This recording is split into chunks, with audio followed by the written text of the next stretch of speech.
Just 7 days ago, we were at the Brickyard, the Indianapolis 500, which saw Marcus Ericsson become the second Swedish driver to win the 500-mile race, the first time since 1999, and Kenny Brack taking the race victory as well. I was very happy in the broadcast as well.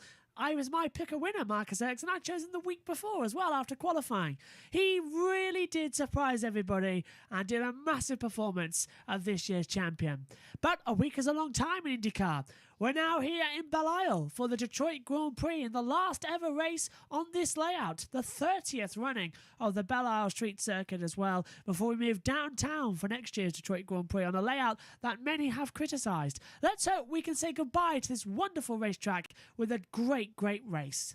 Here's what happened in qualifying yesterday evening.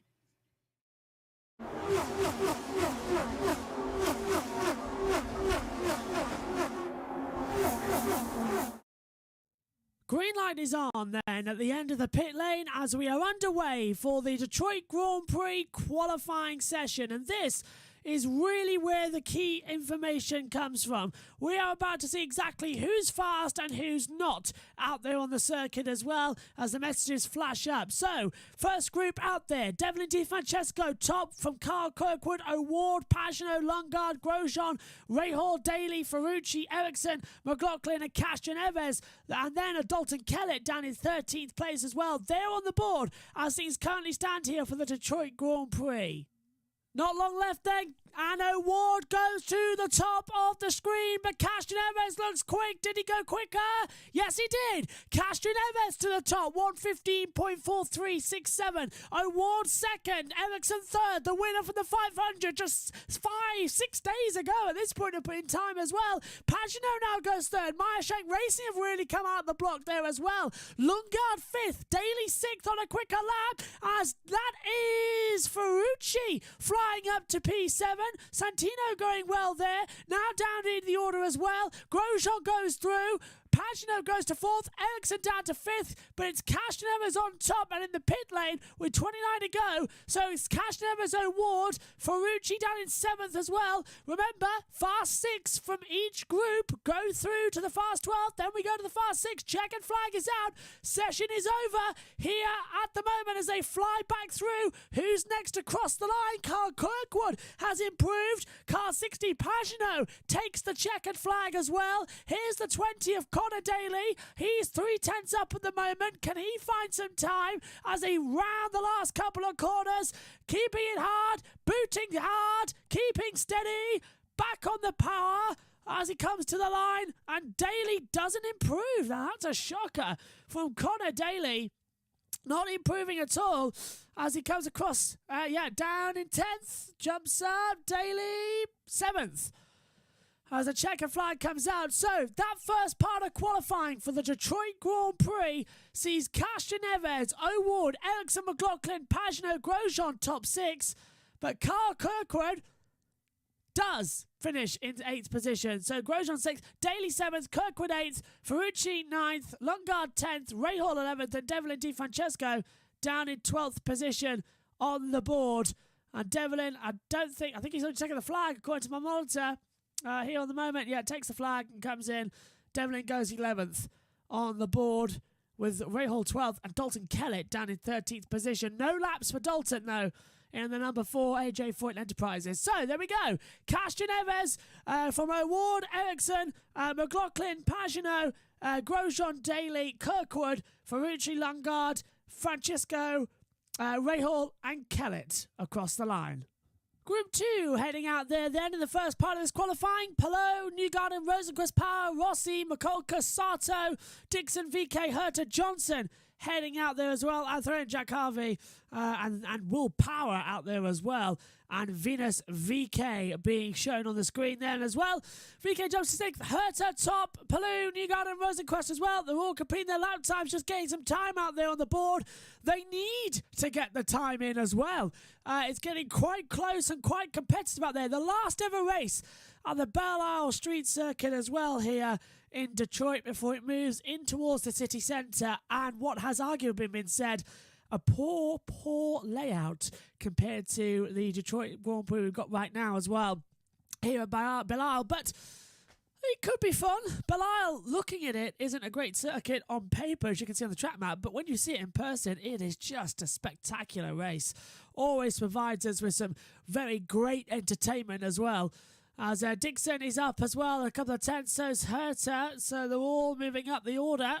As it's David McCulcus, the rookie, who arguably should have won the Rookie of the Year, the Indianapolis 500. That went to Jimmy Johnson. Very much everybody was saying why. He crashed out and David McCulcus finished in the top 5.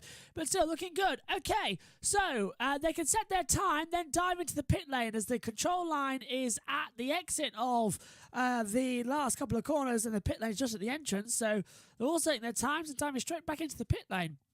So at the moment, it looks like it's Herta on top, coming across the line as well. They're all still flashing. McCulcus still goes top, 1:16.325. Nice time. So it's McCulcus, Rossi, Herta, Dixon, VK, Sato, Johnson, Newgarden, Harvey, Palou, Power, Rosenquist and Calderon at the end of the first stint. And they're all going on to the alternate tyre now, so now it's their fast runs. Alexander Palou goes right to the top, or Alex Palou goes right up there, straight away. McCulcus into second, Rossi third, as things stand, and now VK, and now Rosenquist. Well, Rosenquist is certainly stirring those rumours about McLaren with Alexander Rossi signing for them next year. And now Rosenquist goes right up there to the top spot. VK second, Newgarden into third, but he's up by a couple of tenths. Dixon's up 4 tenths, the same as Sato. Sato jumps into third as well. Dixon, I think, is just coming close across the line shortly. McCulcus goes second, and he's already improving on his lap time. We're with Palou out there as well, as he swings it round the back half of the circuit as well, with the camera breaking up on pictures as well. But it's looking incredibly strong. Once again, very close to comfort as well. And Dixon goes top, 1:15.3309. So Dixon now the fastest by 0.082 of a second. Mighty stuff out there at the moment as Rosenquist dives into the pit lane. So they're all coming in then. They're all finishing over their jobs. And qualifying interference as well, as Rosenquist has lost his 2 fastest lap times. So Rosenquist went from right to the top to right to the bottom. And it's in with Jimmy Johnson, which means he's now lost his fastest qualifying times. That is disappointing and shocking. So that's Rosenquist out of the play. Out there at the moment, Calderon down into 13th. She's not improving anyway. But this is it. Checkered flag is out. Who's going to go fast? Who's going to go slow?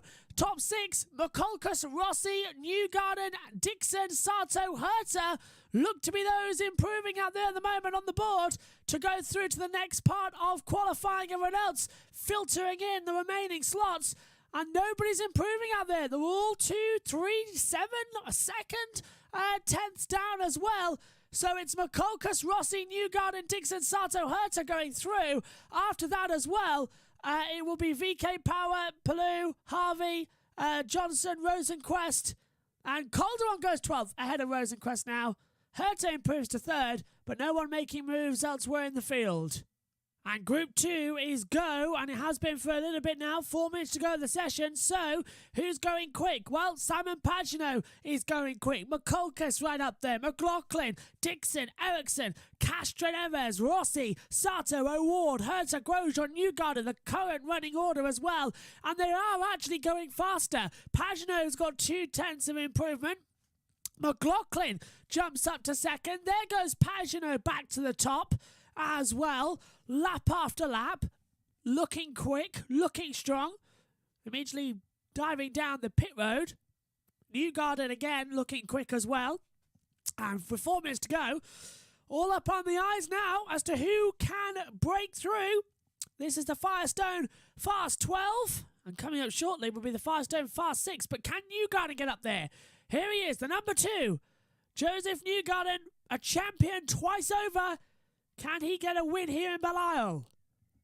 Newgarden goes to 2nd. He's lost a little bit of time, but he's still up there. O'Ward is looking strong now as well in the Aaron McLaren, Peterson as well. But Newgarden's 2 tenths up. McCulcus 4 tenths. Dixon's up by less than a tenth. 3 tenths for Ericsson. 10th for Castro-Neves. O'Ward's up by 16 thousandths as well. Herta up by a tenth. So nobody's unbeatable with 2 minutes to go on the clock. Everyone finding some time out there. Checkered flags out. Who's looking quick? O'Ward currently on the top. Maluka second. Cash Neves. Pagano, Newgarden, Herter. The 6 currently going through. 2 of the fast 6 as well as they come through across the line. 51 takes the checkered flag. Sato goes 5th. That displaces Herter. Herter. Oh! Oh, and in the wall backwards, and that's a big one there. And that is Romain Grosjon, I believe, in the 28, who will bring out the red flag and has done so. Grosjon into the last corner, lost the rear of the car, slams into the wall. It stops the session with 0 on the clock. Front left is damaged, rear left damaged. That, and Grosjon's okay, but a hard hit in the wall. No tyre wall, concrete wall, big smash. At least he went in sideways, not straight on. But red flag out, session over. O'Ward, McCulkus, Casheneves, Pagano, Sato, Newgarden, the 6 going through. Herter misses out, as does Ericsson. Dixon up there as well. Grosjon down in 10th. McLaughlin and Rossi. Grosjon out. A lot of damage to be repaired on that Andretti as they swing through. But red flag is out. He just lost the rear. Turned it, come out of the corner. Car got in the dirt, turned towards the right, and it just lost the rear on him. He tried to fight it with no power steering on these cars. Slam into the wall. Let's take another look. Off-board angle. Yeah, got a bump, hit the wall, broke the rear right suspension, slap into the wall. The front almost came up as well. That's a hard hit. So, yeah, into turn 13. Too wide, drifts into the wall, breaks the rear suspension, round he goes, slam into the wall, front comes up. Nasty double, triple hit for Grosjon as well. Maybe even quadruple. Once on the wall, once into the side wall as well. Once up, once back down again. Yes, 4 big hits there for Roman, and the red flag is out. David McCulkus is looking really strong here as well as we go running for the last 4 minutes of this session as well. This is the Firestone Fast Sticks for the Detroit Grand Prix as they come down into turn 3. We've got Newgarden, Casheneves, McCulkus, O'Ward, Pagano and Sato has made it through as well. And there's a lot of great running out there as well. A little bit of a slide as well for McCulkus coming through turn 7 and 8. Desperately trying to push on the power as well. Trying to find some speed out there. But this is crucial. Who can do it in the Fast 6? McCulkus in the pits, and that's him done for the day. So David McCulkus will not take pole position, but Sato does. 1:15.340 with a minute left on the clock. Sato has come out of nowhere to really put the pedal to the metal. Castroneves second. Newgarden, he's up as well on time, and he's looking good. So he may not have got the Indy 500 7 days ago, but the fight for 5 may be gone. The fight for victory in the last Detroit Grand Prix in Belial is on, and Castroneves is looking mega fast here at the moment. Second, but looking quick. Newgarden is 2/10 up. He's lost about 15,000 through that couple of corners, past the lakeside view. Into the last few, little snag of the lockup on the left-hand side. Keeps it together, nearly puts in the wall. Casheneves 42,000's up on the pace now. 997's down, it's flicking between the two. Into the last corner, across the control line. Casheneves, does he go pole with 13 seconds to go? No, 2/10's down. Casheneves stays out of it. Here comes Joseph Newgarden though. Can he take pole position here? 3 seconds left, 2 seconds, 1. He's looking unstable as well, coming into the braking zone. Newgarden fighting the car with all its worth as well, but he's pushing hard. The checkered flag is out. Pagano still goes second as well, steals it away from Castroneves. Here comes Newgarden to the line, and Joseph Newgarden has pole position for the Detroit Grand Prix. And my pick a winner is looking good out there. Joseph Newgarden starts on pole position for the Detroit Grand Prix at Belial. It's Sato second, Pagano third, Castroneves fourth, O'Ward fifth, and McCulkus starting sixth.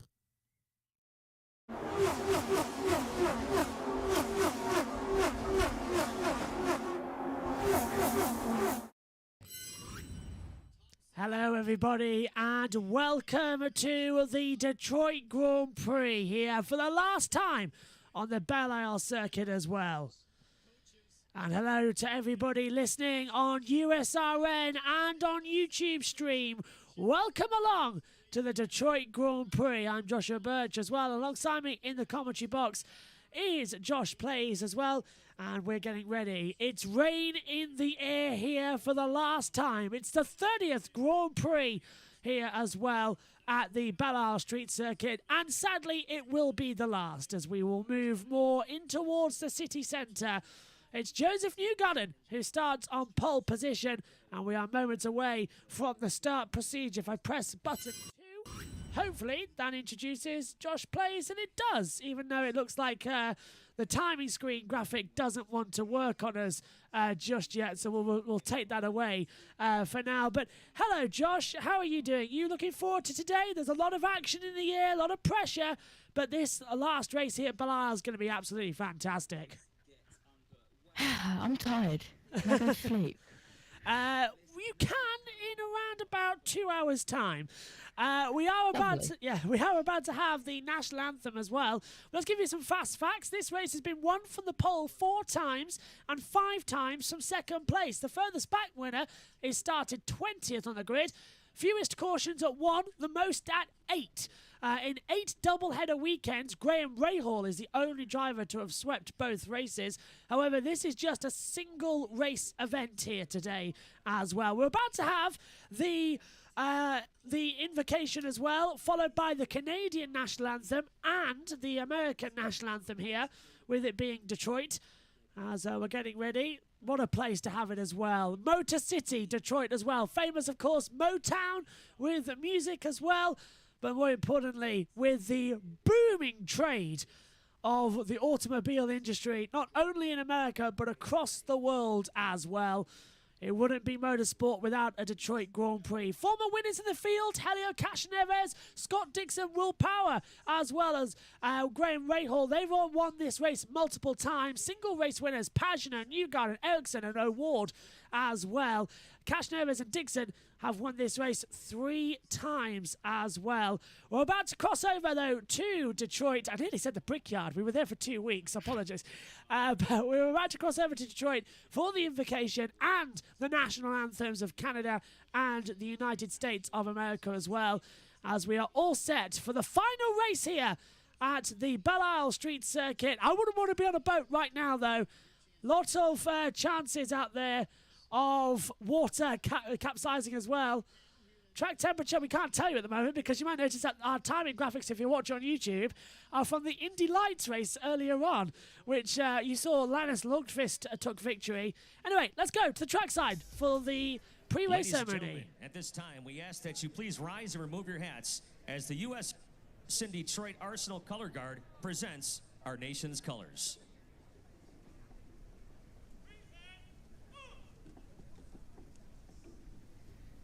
Please remain standing as Reverend Lonnie Peake offers today's invocation.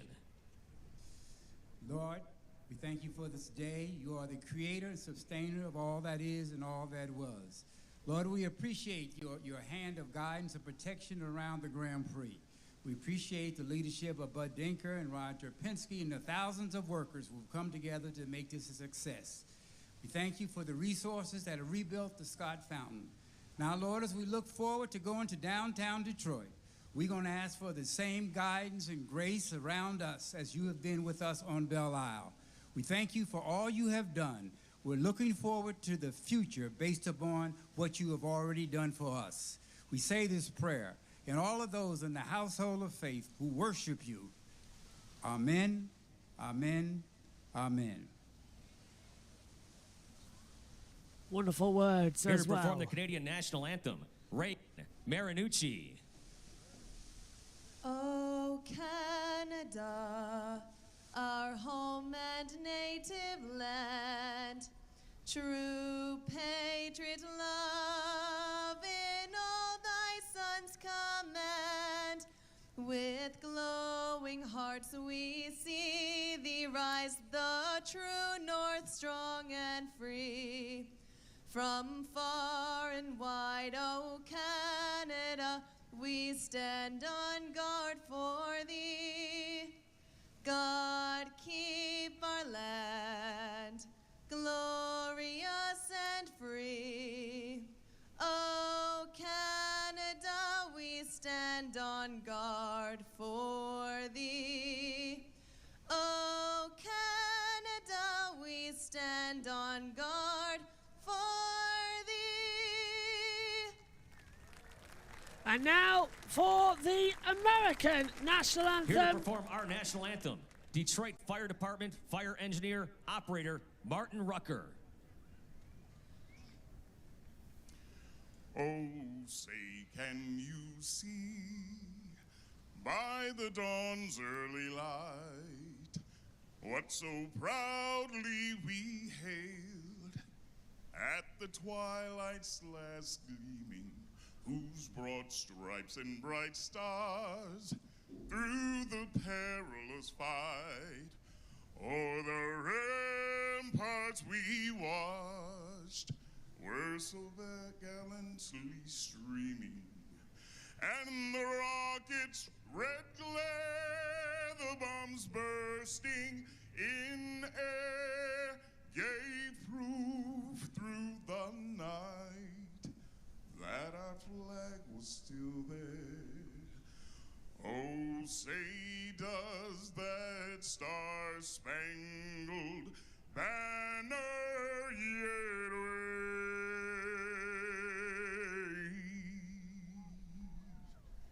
o'er the land of the free and the home of the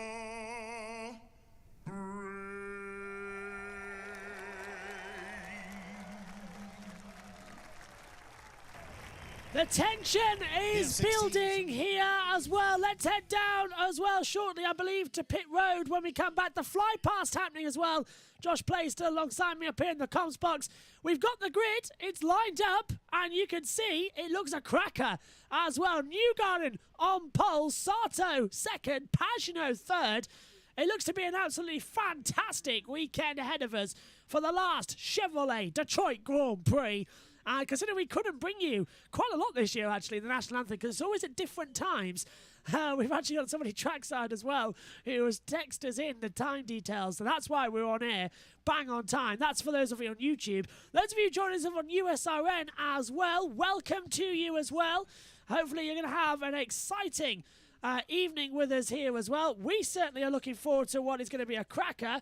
As great news, it looks like our timing screens are coming back into operation as well. So let's go quickly over to the full grid to show you through it before we go back down as well, as we are close to the command in around about 8 minutes time before the greens will be shown. And tension, I'm not kidding you either, it is palpable because everybody knows, Josh as well, I'm sure you can tell us, everybody knows one mistake at this circuit, it's going to hurt. Romain Grosjon crashed in qualifying yesterday, and that was nearly the end of his weekend. It was such a heavy impact as well. Are you expecting to see much drama here today? I think we will see a lot of cautions. I've got the pit stop strategies over here. Oh, do it. Hit us. Go on. Okay, so the 75% win chance, 2 pit strategies, start alternate, first pit stop primary, second pit stop primary, and then the third, and then a 3 pit strategy is alternate start, and then all primary, so first primary, second primary, and third primary. Just to let you know, we may lose the driver track if you're watching on YouTube occasionally during the race, but don't get worried. You will see it constantly, and hopefully as well, it's going to be good. So, the tension beginning to rise. We're moments away. Driver's just getting prepared in. Hello, Cashin Neves. Strapping in as well. And he starts 4th on the grid after a mega performance as well in that previous race for qualifying. He also did a fantastic appearance in the Indy 500 just 7 days ago as well. Managed to get up there as well. But we're about to cross over, which means...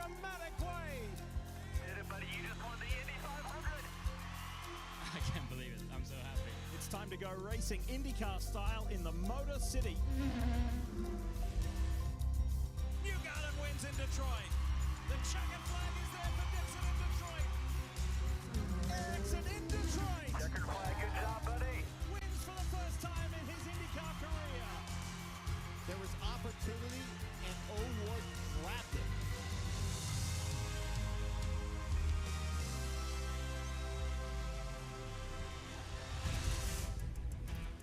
Tension is beginning to mount. We are all set. Ladies and gentlemen, boys and girls, welcome to the last race here at Detroit on the Belle Isle Street Circuit. 70 laps ahead of us as well, and we are going to have a blast.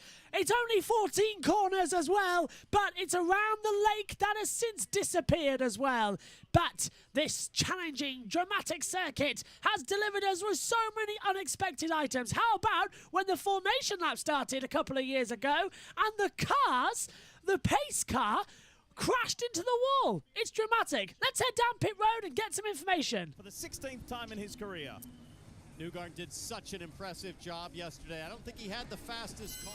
Once again, like he did at Texas and Long Beach, he put the result on his shoulders, dragged that number 2 to pole position.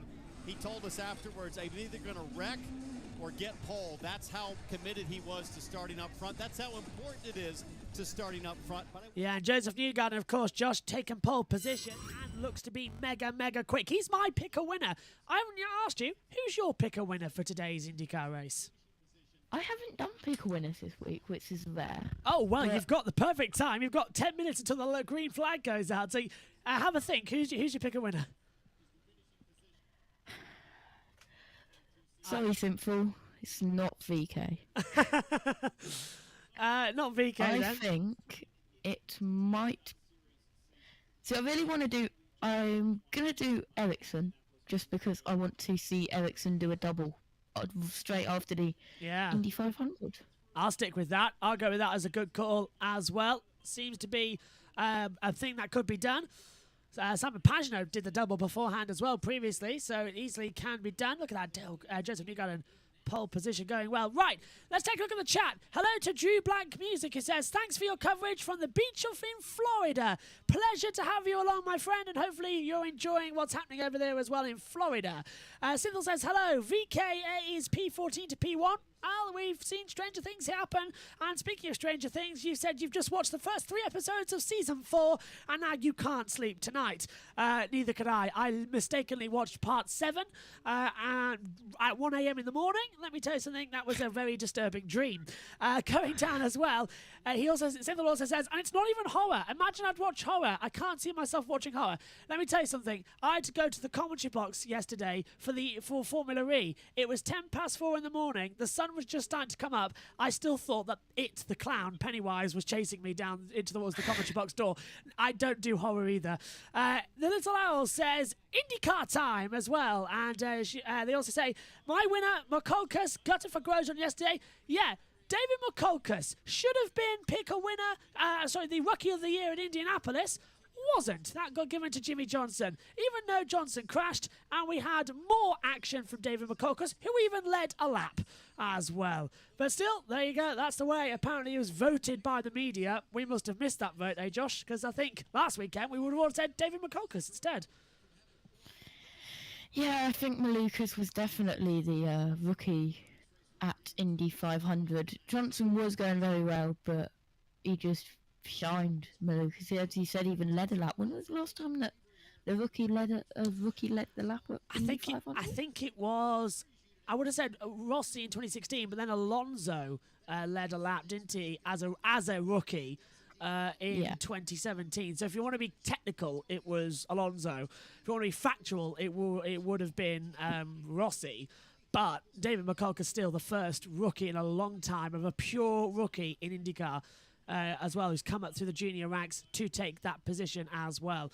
As we come through. Now, if you're wondering where Seth, Matthew and Matt are this weekend as well, Matthew is busy with the French Open finishing, I believe, as well as the start of some basketball seasons. And Matt White is also busy, and Seth is out of town as well. So that is why your commentary team for USRN this weekend is coming from myself, Joshua Birch, and Josh Plays is down in the pits as well. You might hear us more often or not on the Formula 1 coverage on USRN2 as well. But still, it's a pleasure to be with you here tonight for IndyCar covering it as well. Still, a lot of action to come. We are a minute away from the drivers. Start your engines, the most most famous words in motorsport is about to happen. Alexander Rossi, looking back, he starts 11th on the grid, and we've got the starting tyres loaded up, as well as the push to pass. So on the parade laps, Josh Plays will talk you through what tyres everybody is starting on, as well as he'll, throughout the race, will keep us up to date with the pit stop strategies. As he said, he's got the computers, he's got all the data. I'll be in the commentary box as well, mainly, as we'll do all the shouty bits and share it between each other. Megan was supposed to be joining us, but she has exams for A-levels, so unfortunately she's not with us. She will, however, be with us next weekend as we do our Le Mans 24-hour coverage on the YouTube channel, which is going to be absolutely insane, all 24 hours live as well, and a plethora of guests joining me as well. I'm looking forward so much to that, as well as USRN are also doing some hours that weekend as well on the main channels. But let's go trackside for the command. Attention fans, it's time for the most famous words in motorsports. Here to give the command, please welcome Vice President of Global Safety, Systems, and Integration for General Motors, Jim Dennehy. Welcome, race fans. Nolan, this one's for you. Drivers, start your engines!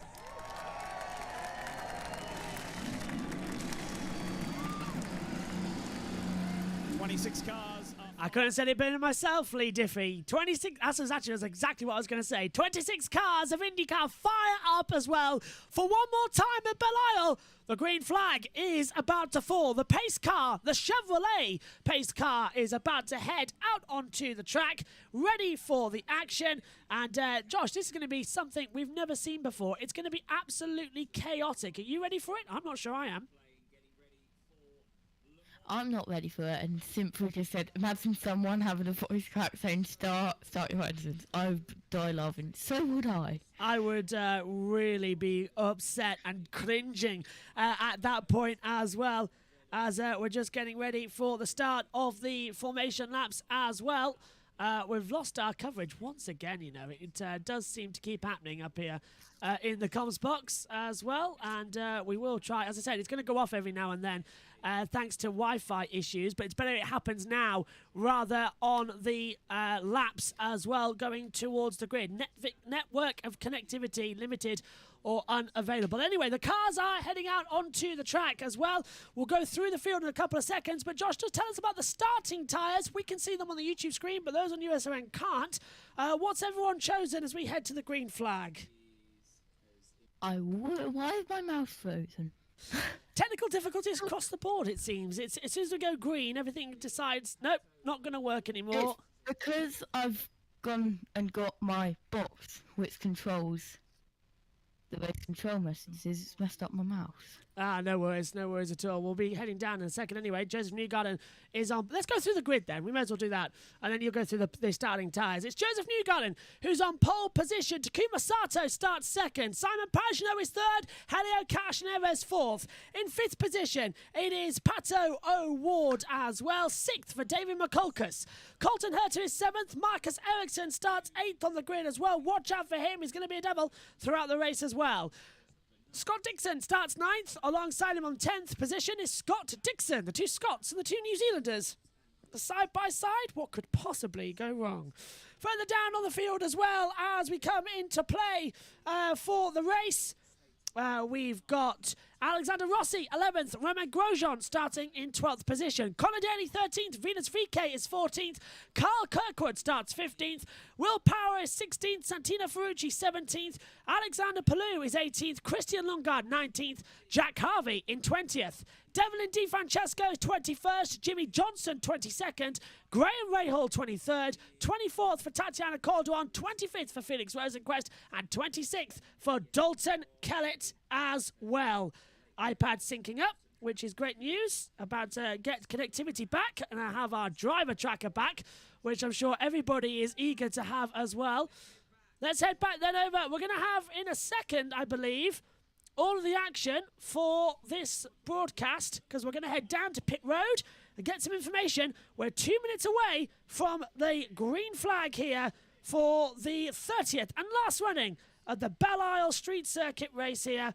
Cars are circulating out on the circuit as well, as if I press magic button, we might just have it in just a second's time as well. Right. Well, we did press it, and now it's not there, so that's always good. How's technical difficulties on your side, Josh? It seems to be a key factor today.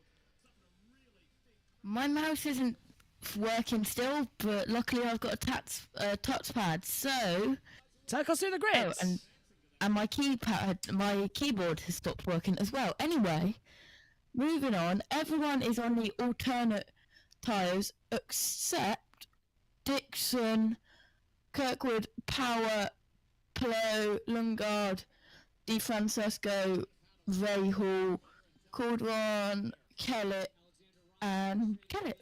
Yeah, that's it. Kellett down in last. So they're starting on the primary. He's 23rd for the start of this thing, but Belle Isle, 14 turns in total. A lot of concrete, a lot of bumps. Winds there through that 8, 9, 10, 11 complex. Over by the fountain, and then a couple of pretty high-speed corners with 12 and 13. But, James, the fastest corners, turns 1 and 2, and it leads to that long straightaway, big break zone going into 3. Yeah, great opportunity for passing, setting off of turn 2 there, all the way down that long back straight to turn 3. But what I love about that track map is it doesn't look like a street circuit, Townsend. The geometry of these corners, it's so unique for this type of track, and it is just a great, great place to go drive an IndyCar. And it really challenges the driver's diff. If you're fast at Detroit, you can be fast. Okay. We're coming to the green light then. Here we go. Out of the last corner, coming to the green, the 2022 Belle Isle Grand Prix of Detroit is about to get underway. Joseph Newgarden is on pole position. Further down towards turn 1 is the crunch point. Watch out. Who's going to have the best getaway? It's green flag. And away we go. And Newgarden gets the best launch. Down towards turn number 1. Up the inside comes Simon Pagenaud as well, trying to take the corner. And already dropping back is Takuma Sato. Sato started second. He's dropping back down the field as well. Down towards turn 3. There's a yellow flag out as well. Now it's gone green. The marshals holding the wrong buttons out as well. Down into the third corner. Colton Herter making move on the inside. Scott McLaughlin trying to go on the inside of Scott Dixon. He's managed that as well. Dixon drops back. A crazy start there, Josh, as well, as they're still side by side in the back half of the track. An amazing getaway here in Belle Isle. And just before the green flag, past there, and on the inside, VK. yeah, VK making a move. VK going through on the inside of Conor Daly. Newgarden leads. Sato second as well as we come down the back straight away. Take it, Josh. Another move on VK. Newgarden sets the fastest lap. Everyone hasn't used Swiss pass except of Homer Simpson as well. Everyone desperately trying to have the advantage and wanting to stay out there on the circuit. Right, lap 2 now begun here at the Grand Prix of Belle Isle. We've got an issue with the driver track. It just won't let us work. It's too bad a signal here in the UK for it to fully work. Hopefully you can hear us both on YouTube and on USRN. As up the inside, Rossi making a move on the 500 winner, Marcus Ericsson. And that's great. Up into the 8th position goes Rossi. Ericsson down to 9th.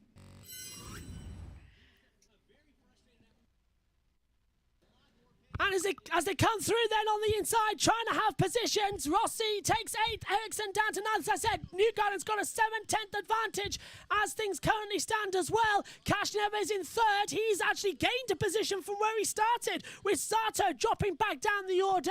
VK is on the move. He's P12 at the moment. And a lot of action as... Oh, and that's Rahal! Rahal with a rear right problem. It looks like the suspension's damaged. Has he touched the wall already? Let's take a look at the replay. Coming over the bump, loses it, hits the wall on the rear right, and that's a broken suspension arm. Rahal is out of the race, surely. And into the pits comes Harvey and Johnson, according to the monitors, Josh. Yeah, that was a big, big hit on board with McLaughlin going on the inside of Dixon. Nicely done up the inside. Yes, brilliant move. Oh, thumbs up, guys. Thumbs up indeed. I'm surprised they haven't thrown a caution here as Graham Rahal's car is fluctuating. Now it's gone down one of the escape roads and out of the race. Well, that's a short race for Graham Rahal. 2 laps in total. Didn't even make it to a 3rd. as that's Johnson in the pits going down pit road. Charts showed them near the bottom, and yet again today they had a new setup on that race car, different than the ones they had put on before. And as you saw Graham Rahal hit the wall, guys, got a couple of them diving to pit road as well to make those early tire changes. And Josh, we can see some rain on one of the camera lenses at the back half of the track, down the back straightaway down at the Strand Drive before turn 7. So there is rain in the air, and it could play a factor. There is the hit from Rahal into the wall that broke the rear right suspension. This is going to get treacherous, isn't it, sooner or later? The battle, well and truly, is on.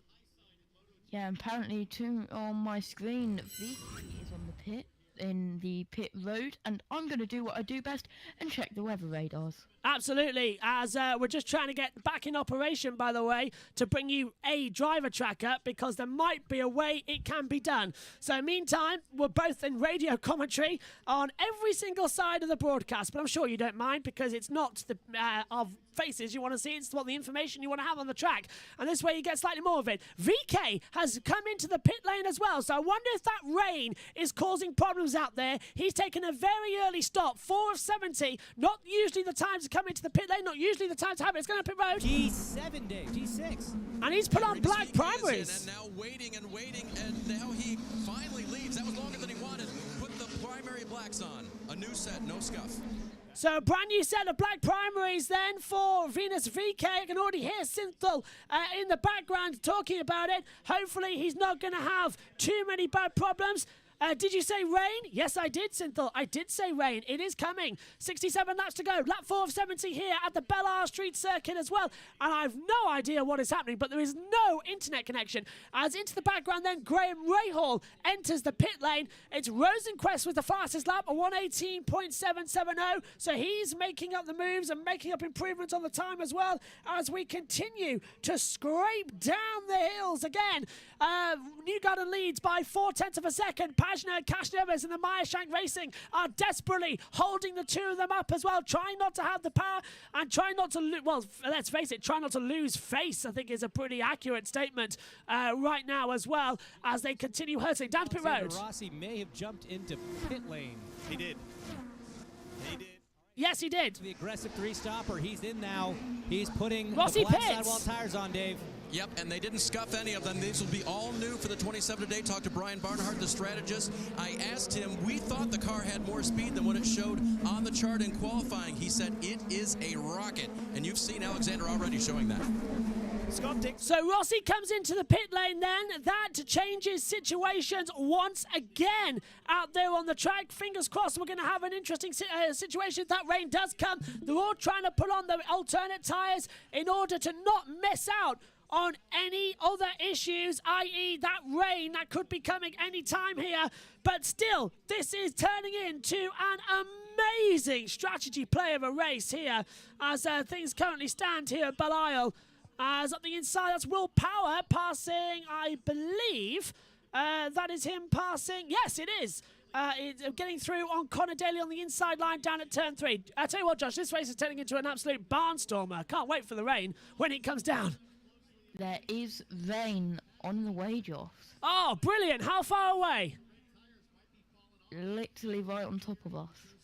And that's even better. Let's go down to pit road. He's very familiar with here at Detroit. He led all but 3 laps in the race last year and didn't win. He did not lead the last 3 laps of the race. So they're going to try and go till about lap 16 or so. But others like Conor Daly coming in right here, they're trying to get rid of those red sidewall tires. They are much quicker, but they fall off so fast here on the streets of Belle-Isle. They will commit to a 3-stop race. Newgarden and the guys out front trying to do it in 2 stops today. This is what Pat O'Ward was talking about. All the chaos, Lee, with all the strategies that will play out early in this race. And awards. Yeah, and this strategy is the situation we're seeing as well. It's playing a major factor in this race. I can't wait to see what's going to happen next. I really can't. So much action, and we're only a few laps in. Do not leave the room here on USON or on YouTube. This is going to be an absolute barnstormer. As again, into the pit lane comes Makolkas Ferrucci and Felix Rosenquist. So we've got a driver tracker back up. Oh, and that's Rahal's car back in as well to the back of the pits. Sorry, it's not great quality, but it's the best we can do on the budget we've got at the moment to bring you a driver tracker out there. Rossi's improved up to 20th position as he's now 19th, actually, setting the fast lap of the race. And rain coming in, you said, Josh, and it's right on top of us, so that could literally drop at any second, correct? Correct. Fab. 5 to 10 minutes. And I thought Around 5 to 10 minutes. Right, here's into the pit lane then. The 18 of David McCulcus coming in, takes on new tyres as well. 8.9 seconds stop for him. Into the pit lane, the 77, not of Calamine, this time of Santino Ferrucci as well. New tyres on as well. Should be around about an 8-second stop. It's 7 seconds exactly. Great job there from the 77 squad. Felix Rosenquist coming in now. He's done a 4.2, so that's fuel only. Maybe tyres only, actually. 4-second stop. It'll be tyres only. Josh, I can see he's nodding his head in agreement, so it's tyres only on the front there as well. Adam says, hi Josh, won a MotoGP race earlier on in the day. Absolutely, what a great race that was. Cynthia says, my heart can't take this. Rain expected mid-race is the most nerve-wracking thing to think about. Absolutely, as well. Plus, you've also got to factor in as well that driver track is not the best to keep an eye on, but at least you know who's lapped and who's not, and I'll see what we can do about it mid-race. Go on, Josh.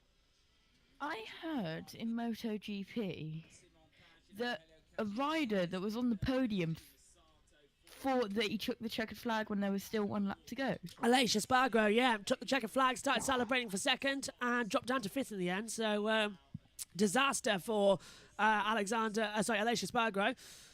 And quite a foolish moment, I think everybody's going to say. Did VK have an issue or not, says Synthel. No issue. It was a planned stop. If that rain does come down, they want to take these alternate tyres and run. As the track temperature gets cooler out there as well, it's beneficial to run the softer compound tyres. And expecting of rain as well, it's easier for it to happen. So that hopefully explains what's happening out there. And tell you what, some good news is that we might be getting a USB lead for this next weekend, because this sharing screen doesn't really work all that well, does it? Battle for 4th, Sato and O'Ward. 0.4 of a second between them at the moment, and still hunting it down as they head down the back of Strand Drive, or Strand Boulevard as well, into the past the section with the waterfall section. It turns 7, 8, 9 and 10, sweeps back through. And this is an absolutely lovely part of the track as well. Such a sweet spot for overtaking. Little spots of rain on the front of the camera lens we're seeing as well. So it's in the air as Ray Hall is our first and only retirement of the race so far. As we come through, apparently we can't see the drivers' names correctly for some reason. So let's see what we can do about that as they come in. There we go, look.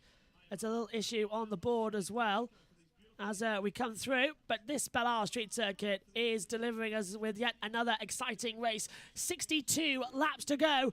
Newgarden leads now by 2.1 seconds as Pagano and Casher is second and third. As moves further back, Sato trying to go up the inside of Will Power. Power's trying to send it around the outside to keep the position. He's done it. Power keeps ahead at the same time. Dixon gets ahead of Colton Herter. So it's all change in P4, 5, 6, 7, 8 as well as they all switch around. This is what INDYCAR likes to do as Marcus Ericsson going defensive against the champion from last year of Alex Palou, who is desperately diving up the inside. Well, that was a switch back and a half down at turn 4, and he's back through. Back on as well. Ericsson passes up into 10th. Palou passes back Ericsson, and now here comes Carl Kirkwood going through. Ericsson, Josh, on the red tyres, but I don't think he's pitted yet today.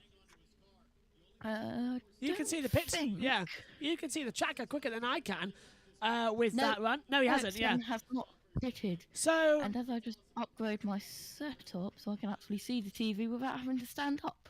Let's go down pit road. Graham Rahal. Uncharacteristic mistake, and just bottomed hard in turn 2 and got a big wiggle. Big moment and brushed the wall and broke the right rear. I mean, pretty frustrating. Obviously, as a team, this is kind of a low, all-time low for us, and for me to make mistakes like that, certainly, it's not helping by any means. So, just got to hit the reset button here. I think overall, the biggest disappointment not racing, getting these laps was just to try to develop the setup further, to try to find something for Toronto and Nashville and everywhere else. So, disappointed. Sorry to everybody at United Rentals and all of our partners. They've been through a lot lately, in particular, and as I said, this certainly doesn't help. Yeah, and there we go. That's Graham Rahal down the pits. Sato has come down the pit lane as well. So with 61 to go. He makes his first stop of the afternoon as Will Power is side by side now with the McLaren as well of Pato O'Ward, and Powell's gone through for fourth, and Dixon is trying to follow Powell through as well. Well, two winners at this circuit as well. Why not try and go through and try and have an attack together? But they are teaching Pato O'Ward something about it. And interesting enough, about Pato O'Ward, he tested a Formula 1 car recently and accidentally left the radio on. So all the teams were hearing his little whoops, whoops, and little screams as well as he's going around the track and thoroughly enjoying himself. And I think that's the most Pato O'Ward thing I've ever heard, as the rumour mill continues to swing about who's driving where next year. INDYCAR, Formula 1 and Formula E, the driver markets suddenly linking each other. Quite coincidental. We cover all three here on the YouTube channel and on USRN. We cover F1 and INDYCAR. Meantime, further forward, Power's already on the back of Cash and Neves with a sweet move up the inside. And meantime, further back, Palou's going through ahead of Pato O'Ward. So it looks like, Josh, those who changed over to the red tyres are struggling out there. Black primaries seem to be the best tyre. It indeed does look like that as I have a look at these strategies. Everyone is on 12 or 13 lap old tyres except for everyone who has pitted. And that is half the field, yeah. Ray Hall is still in the pit and I believe has officially retired. Yeah, and Kirkwood has been... Oh, as we lose TV pictures, that just adds to the misery of today so far. There we go, back we go. O'Ward, I think it was a bolt of lightning, actually. I just hit the commentary box as well, so... didn't actually physically hit it, but there was lightning in the area. And at the same time I heard that in the back of the headset, the pictures went off. So signal break up here in the comms box of where I am, which is crucially where the streams are as well. But Lungard comes into the pit lane. We just saw Carl Kirkwood go through on Pato O'Ward as well. We're on board with Pato, the Mexican, in the Aaron McLaren. As up the inside, and that's Power taking Pagano. I can't work it out, you know. Everyone who's on the red wall tyres just having numerous problems out there today, but everyone on the black primaries sweeping through. So red alternate tyre, not the one to be on. Black primaries are, and I think everyone who hasn't pitted is starting to regret it. 12 of 70 laps complete here, and a lot more drama than anticipated. Pit road. Rossi has worked his way back up to 11th. We'll continue to monitor him. And what's interesting about this, guys, we saw Takuma Sato, who started on the front row, was kind of running in the top 5. He pitted on lap 9 to Alexander Rossi's lap 4. That 5-lap difference. We said Alexander Rossi's up. Yeah, fine. Sorry, I'm going to have to cut across because here comes Alex Palou on the inside, down Stratton Drive alongside the riverfront, and he's got it round the outside. So Palou passes Pagano for 4th position. We've run 12 laps, a total of 16 minutes. All of them under green flag condition. And did you hear that bottoming him out as well, Josh? The track cars are really scraping along the bottom there. It's a bumpy circuit, and it's having a lot of effect on the tyre wear. Just having a look, his new garden out in front with Power 2.5 seconds behind. Oh, pit road. On the lap times, they see it. And now he sees his teammate Will Power back in his mirror as well. And Tim Cindric has told him he's catching you about 2 seconds a lap. So Newgarden knows if I can just hang on here for about 3 more laps, I can keep it in a 2-stop window. So it's a 2-stop window that they want to go to. Synthel's saying as well, oh, okay, interesting strategy to pit incredibly early. On the 3-stop strategy, the 5 cars trying to make it all the way. Your left rear is a little bit hot. The left rear will be the hottest. That is Newgarden Team Radio we were hearing there as well. So he wants to not run a 3-stop strategy. He wants to keep on 2. Clouds are getting darker over here as well. Newgarden leads, Power 2nd, Dixon 3rd, Palou 4th, Carl Kirkwood, the rookie, in 5th position as NBC go to a break. You stay with us though here on USRN on the YouTube stream as well, as a lot of action swirling around this track here as well. Power flying compared to Newgarden, says Synthel as well, and still no rains. But yeah, the rain is coming, but it's a question of when it's going to bucket it down. And when it does here at Belle as well, wet tyres aren't usually the solution. It usually has to be a red flag. I've covered a rain delay here race so much as well that it actually got pushed through to the Sunday. And I can remember running 2 races on the Sunday. One in the morning and one in the afternoon with the rain that was here so bad as Rossi dives up the inside, gets ahead of, well, that wasn't Devlin Di Francesco. That definitely was Helio Castroneves. Meanwhile, at the front, Newgarden once again slowing down. His Penske teammate as well of Will Power is in the slipstream as well. Red alternate tyres for Newgarden, black primaries for Power, and Power goes through down at turn 3 and takes the lead of the race. Scott Dixon is chomping at the bit as well behind Power to try and get through. Finally, order restored, and Newgarden lets Dixon through. He lets him through down at turn 5. Unbelievable. As they come back onto Strand Drive at turn 6, keeps on the accelerator. Newgarden's going to be passed by Palou. They haven't pitted. They have not. I'd just like to point out, as Josh has said as well, they have not pitted. These drivers at the top 3 now are on the black primaries, and they are having the better solution out there. Unbelievable. Synthel says as well, let's go. Synthel says, those red tyres are done. Absolutely. Adam says, have you found Husky chocolate milk in the UK yet? No, I haven't, but I do know where they sell them, and I do know that I'm going there soon. So there will be some soon, because they sell them at the UK version of Costco as well. So we'll be getting some soon. And they also sell them in a, strangely enough, they sell them in an American store in Manchester, but I'm not going there just yet. But I know they're there. But we're getting close, Adam. We're getting close, and they will be shipped over as they come through. Ray Hall is officially out of the race. So 15 laps of the 70 done. 56 laps to go. Go on. Look at the onboard camera. Rain spots are falling on the onboard camera right now. I have just watched rain spots fall onto the camera. Absolutely, I'm seeing it too. And this is on board with the race leader, Will Power. He's clear in front, so no one's kicking up any water or anything. That is rain droplets. There's another one on the side as well. So rain starting to come down here at Belle-Isle. Right now, only little bits of drops. We'll wait to see if they open up fully the clouds here. But this is mighty exciting as well. Imagine Monaco last week, the drama that the rain caused. That's what Belle-Isle in Detroit can do as well.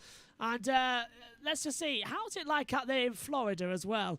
I'd love to ask one of our commenters earlier on as well, Drew Blank Music. You're on the beach in Florida. Is it beautiful sunshine there? Because over right now, it is darkness descending on Detroit. As there is Josh's Newgarden getting passed by everybody. He's trying to make a two-stopper work, but this is just killing his race. He's down to 4th and losing time to Carl Kirkwood. Yep, here we go. Is this a replay? Yeah, is this live? Replay. So here we go back to live lap 16 of 70. In camera shot now is Power, who is leading, as I believe Newgarden has pitted.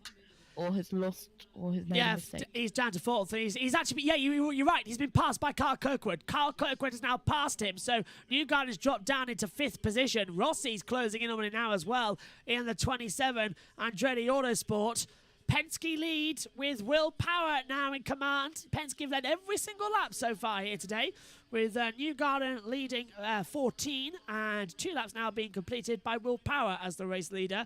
We're on lap 16 of 70. Carl Kirkwood now officially passes Newgarden. Kenneth Eriksson has passed VK, who's dropped down to 14th position. Simon Wallace says, no Callum Ilott, is he out? No, they're rotating the seats. So Santino Ferrucci is in the 77 car this weekend instead of Callum Ilott. They're rotating him this weekend as well after Ilott, I think, with his crash last weekend at the Brickyard. Anyway, back to the action at the front. As the same actually can be said actually for Carl Kirkwood as well, who had a big crash in practice and damaged his wrist as well. Cash Neves pits, as does Grosjon for the first time today. Cash Neves in for his second stop, I think. That's going to have pit road, actually. Below, they started on those primary tires. They're still going to have to do this thing on the Firestone Reds, Dave. Neves is in. He had fallen back to 15th. From his good starting spot in the second row there. They'll switch to the blacks at this point. His drive last week was spectacular. Yeah, the little hour one says, I was told you Alot had a hand injury. You are correct. He does have a hand injury. That's why Santino Ferrucci is in the car as well after what happened at the Brickyard as they come through again. Here is the 28 of Romain Grosjean, who, as I'm sure if you watched our pre-race show coverage as well, had a horrible hit as in the pit lane. Tires here a bit early on the two-stop window side. You have to save a little bit, but he should be able to make it on the 2 stops. And I would say all of the leaders who have not stopped that are on the alternate tires, you'll see him here in the next lap or 2. Yeah, and that's Simon Pagino coming down the pit lane shortly in a second as well. He's in 9th position, so we'll head down to pit road once again shortly as they come through again.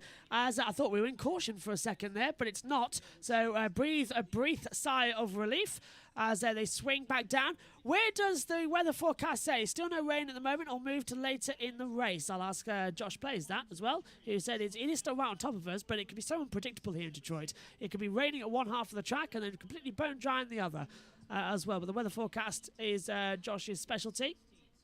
As into the pits now comes, is that Pagino? Yes, it is.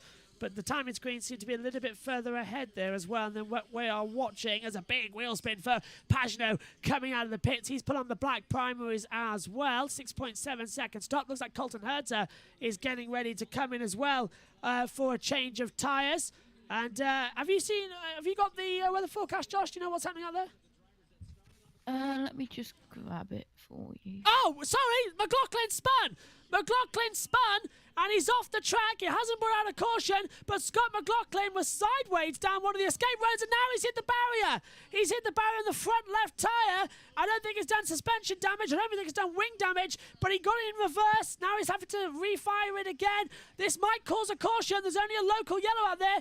He's trying to frantically to select reverse on the steering wheel. He can't do it. It keeps bogging back into neutral. Now he's got reverse, builds up the revs, gets it going. Local yellows only, as everyone's getting. Now he's got it stuck in reverse. Needs to press the manual release for the clutch, press in the refire button, and get it in first gear. And away he goes, but I think he's got a broken suspension or something, because that front left was sticking. Into the pit lane there comes Newgarden in as well.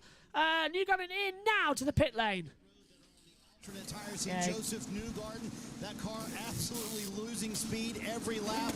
I think this 2-stop group with our alternate tires, they weren't thinking they were going to lose 5 seconds a lap to those on primary tires. Pat O'Ward also pitting, as well as Colton Herta back out on the racetrack. We'll see where all this cycles out. Back to you, Josh. What did you make of that stop? 6.6 for Herta. Not bad. It was, I believe, alternate to primary. Yeah, so everyone's ditching the alternate tyre now. Everyone's going onto the primaries. Nobody wants to be stuck on that red tyre. It's not working out. McLaughlin's coming to the pits finally. He's dropped now down to 25th position for Penske. So it's a mixed day for the Penskes as well. Newgarden and McLaughlin are going down. Will Power's going up. But then again, Power's been so successful here at Detroit. Admittedly, last year, he did get cheated out of race 1's victory with their late red flag for the second time. They couldn't refire the car. So I say that's okay.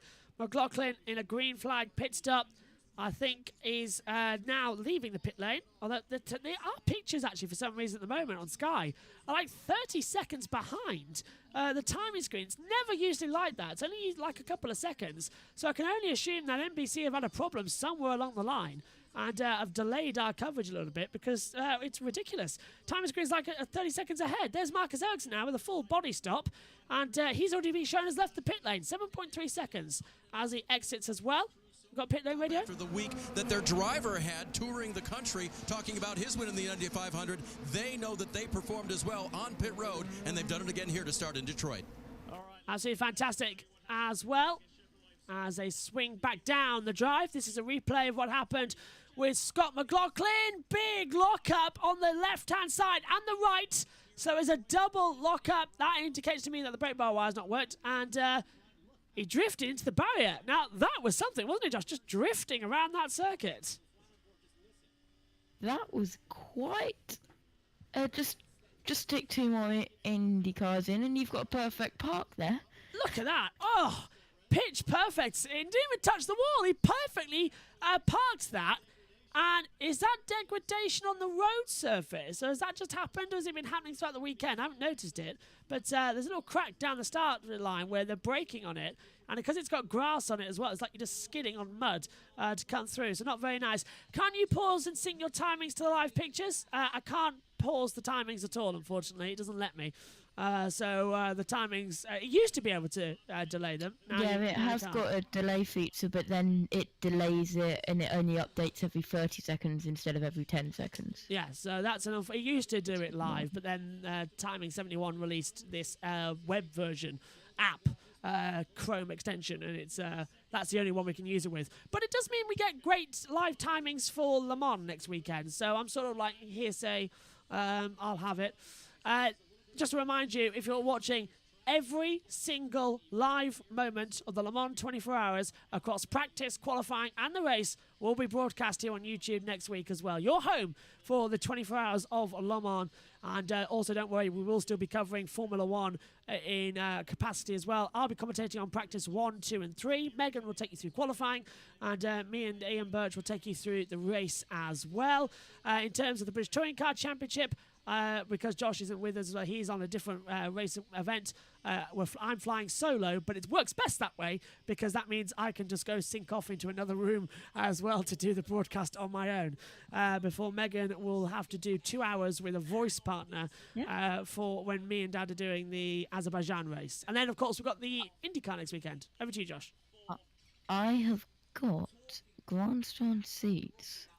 Why am I sounding very posh? I've got grandstand seats at the top of Paddock Hill in the Paddock Hill grandstand for American Speedfest next weekend at France. Absolutely, and I know actually quite a lot of our listeners on USRN were also very much looking forward to that Speedfest because they want to see the American cars as well, and it is being streamed on YouTube as well, I believe, if you want to have a look at it. There's some things going on that. Your own NASCAR's YouTube channel is doing it all.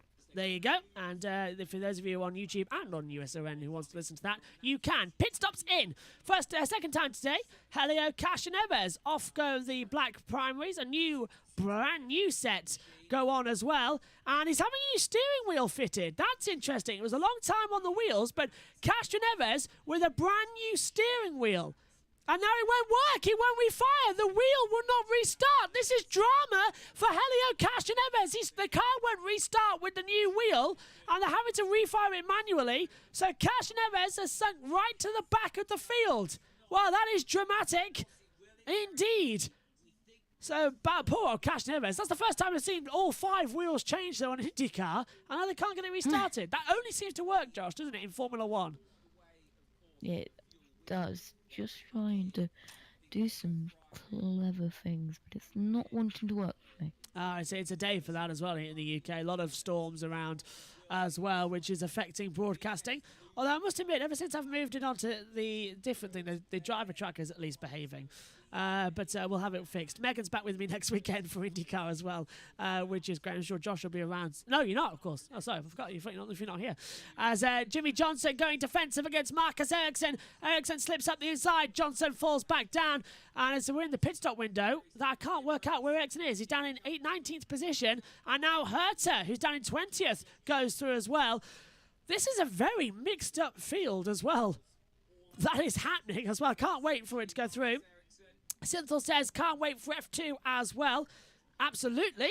Forgot about F2. I'll be commentating on the F2 races as well. Don't know if you can join, Synth, but well, hopefully finding a way that you can by still watching the TV pictures.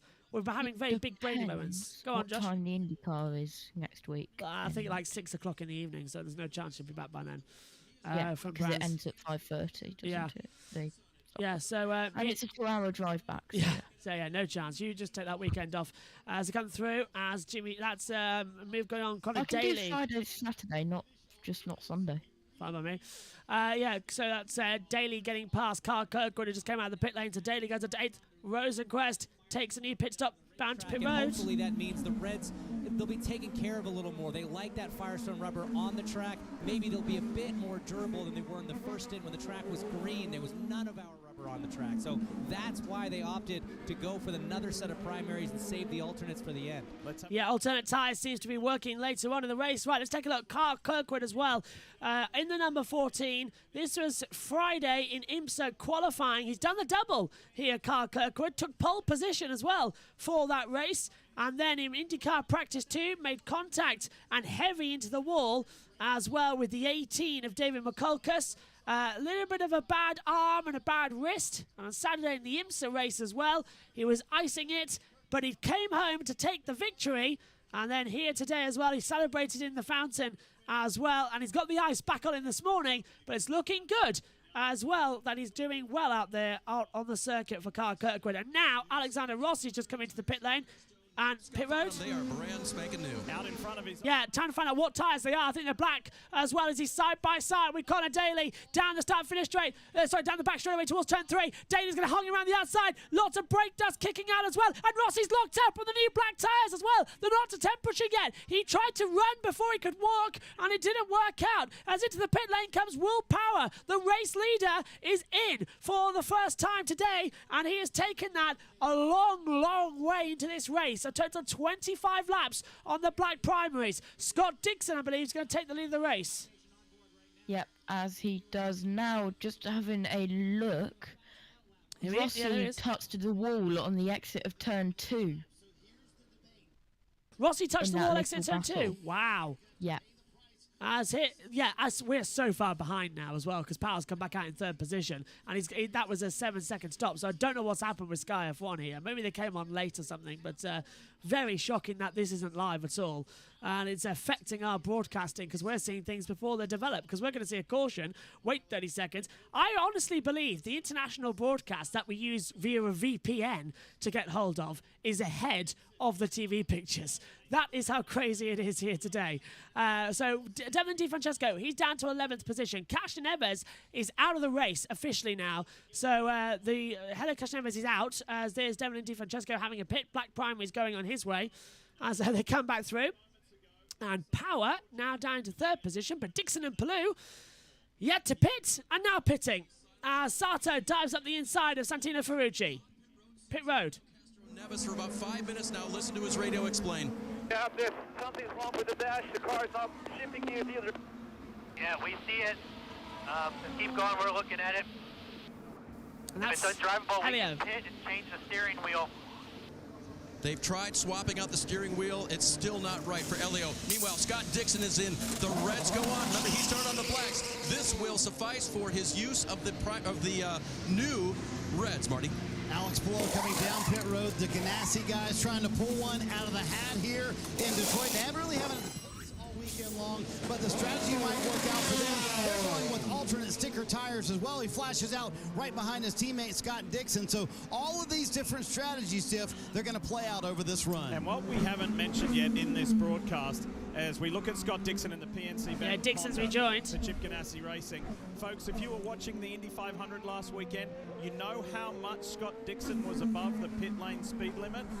1 mile an hour. No, 1 mile an hour. That's insane. So that last weekend, that cost Dixon the race. He was only 1 mile per hour off the pace. That's insane. So Cashin Evers is out of the race. You heard his team radio. Can't seem to get any gears. So that's unfortunate, but out of the race goes Helio Cashin Evers. As the race goes on here, 44 laps to go. Power leads. Dixon 2nd. Palou 3rd. Rossi's 4th. Carl Kirkwood is 5th. 6th for Newgarden. 7th for Sato. Ferrucci 8th. O'Ward 9th. And Pagano rounds out the top 10. Further down, Ericsson 11th. Herta 12th. VK 13th. McCulkus 14th. And Rosenquist 15th. Then Herta 16th. 17th on the board as well. Well, hang on a minute, now it's gone through. Here's a weather radar. So it looks like the worst of the rain has blown past the circuit, but there is a little bit as well that's about to hit the circuit as well. So the rain tyres are getting ready down there, Matty. This thing up a bit. It's raining harder now as well, so this is going to get interesting quick. Oh! I'm being told by the pit lane, you heard it as well. It's raining. Fantastic. Well, this rain is really going to change the complexion of the race. Fantastic. That's what we needed. Pure hard rain to spice up this race, and we've got it. And they're on red. And they're on red tyres, so they're going to work out. So Dixon and Palou have just pitted. Everyone's going to have to come in, and now this is it. This is the crunch point. Wet weather is going to define who will win this race. I can't wait for this one. This is going to be absolutely insane as we come back up to the Comcam. Look at this. Everyone now deciding to change over their tyres, but when? To wet weather or not? Yeah, more raindrops on the camera lens, say Synthel as well. But VK just pitted and now has to pit again. Yep, absolutely. And he also says, let me know if I can join for FP2, 3 and the F2 races. Not sure at the moment. Might have to stay in-house for quite a bit of that. But the F2 races, I'll certainly let you know. The F1 might have to be in-house this weekend because of Le Mans. It's so confused. New gun on the inside. He's made contact as well. I believe that was with, I'm going to say, Jack Harvey, as Sato dives at the inside of Santino Ferrucci further back. Right, more rain in the air, and now we're getting into the battle procedures. Josh, that rain has just hit the circuit, and now it's about to hit massively. Are you there? Yes, I'm here. All right. That rain is about to hit massively on the circuit. So this is strange. We've got sunshine at one half and heavy rain in the pits. So let's go down to Helio Casneves. He's with Vimani. The dash just went blank, dark, and I couldn't shift or downshift. Then start backing again. So you can see that it's something electrical in the car. So we're trying to change the steering wheel, come back. Obviously, it's not something that simple. It's something really under the car. And I can see I was going through the fountain. The dash just started going on and off, on and off. It was some sort of a wire. We got to find out, obviously, what it is. What a shame. I mean, the Sirius XM and Arctic Wolf machine AutoNation was going really, really well. I was having a lot of time. And this place, not the way I want to finish, obviously, because it's the last race here in Belle Isle. The good news is, I'm going to go back in Detroit. I mean, I have the feeling that we're going to be back in Detroit. Might not be here, but it'll be here, so in Detroit. So hopefully Simon keeps up the way the team was going, carrying like a great momentum that we have from Indy. And just upsetting. Yeah, unfortunate, upsetting, Marty. Tough to see Helio Castroneves out of the race at the place where he got his first career win. So, Townsend, here's the game for Will Power. We mentioned that his teammate Joseph Newgarden played this exact strategy last year. Used both sets of primaries on the first two stops of the day, the first two runs of the day, and then saved the alternates for the very end of the race. The theory is Power's going to try and build as big of a gap as he can, as you see Ron Rzuski, his strategist, looking on right now. So here's the game. This run, critical for Will Power. How much of a gap can he build to Scott Dixon and Alex Palou, and then how little time do they have to spend on the Reds at the end of the race? Those are going to be the two key questions if he gets back to victory lane here in Detroit. And Santino Ferrucci comes into the pit lane as well to change tyres, so he's gone on to black primaries now as well. That rain is dropping down mainly in that last sector as well, after turn 11 all the way around to turn 1, just on the seafront as well. There's the lake as well, the man-made part of the lake, because of course this circuit used to be around the lake, but then it got taken away, so now half of it's on water, half of it's not, but it's the Belle Isle street circuit as well. It's a fantastic race to come to as well. And Helio Castroneves, must have been on something, because we are coming back to Detroit next year. It goes back to the city centre circuits as well as it comes through. Here's Alex Palou running in third place at the moment, 5 seconds behind that of Dixon. But trying to battle, trying to get through. 40 laps to go. It's lap 31 of 70. Rain in the air, raining heavily in that last sector as well. Is it going to hit the circuit? We're about to find out. Dixon and Palou on those red tyres. Not the tyres you want to be on, by the way. It looks like black primer is the way to go. It's such an abrasive circuit here as well, so limited running on the alternate is wise. And hopefully your equipment's all okay at the moment, Josh. It's not blowing up or anything like we've seen previously. I have to go get an extension cable, because if there is any problems with your driver track, I've got a backup emergency. Fantastic, just in case that happens, yep. And at the moment it looks like it's okay. Fingers crossed it remains that, but if we get a red flag, we'll see what happens.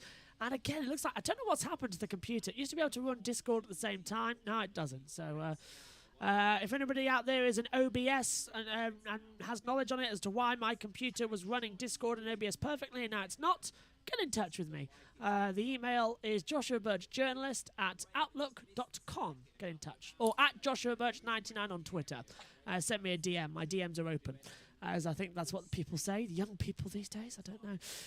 Rossi, fastest lap of the race. Now it goes to Rosenquist on a 1:16.505 as well, as 39 laps to go of this race. One Boy Newgarden battle for 6th with Sato and O'Ward still closing down massively in this one.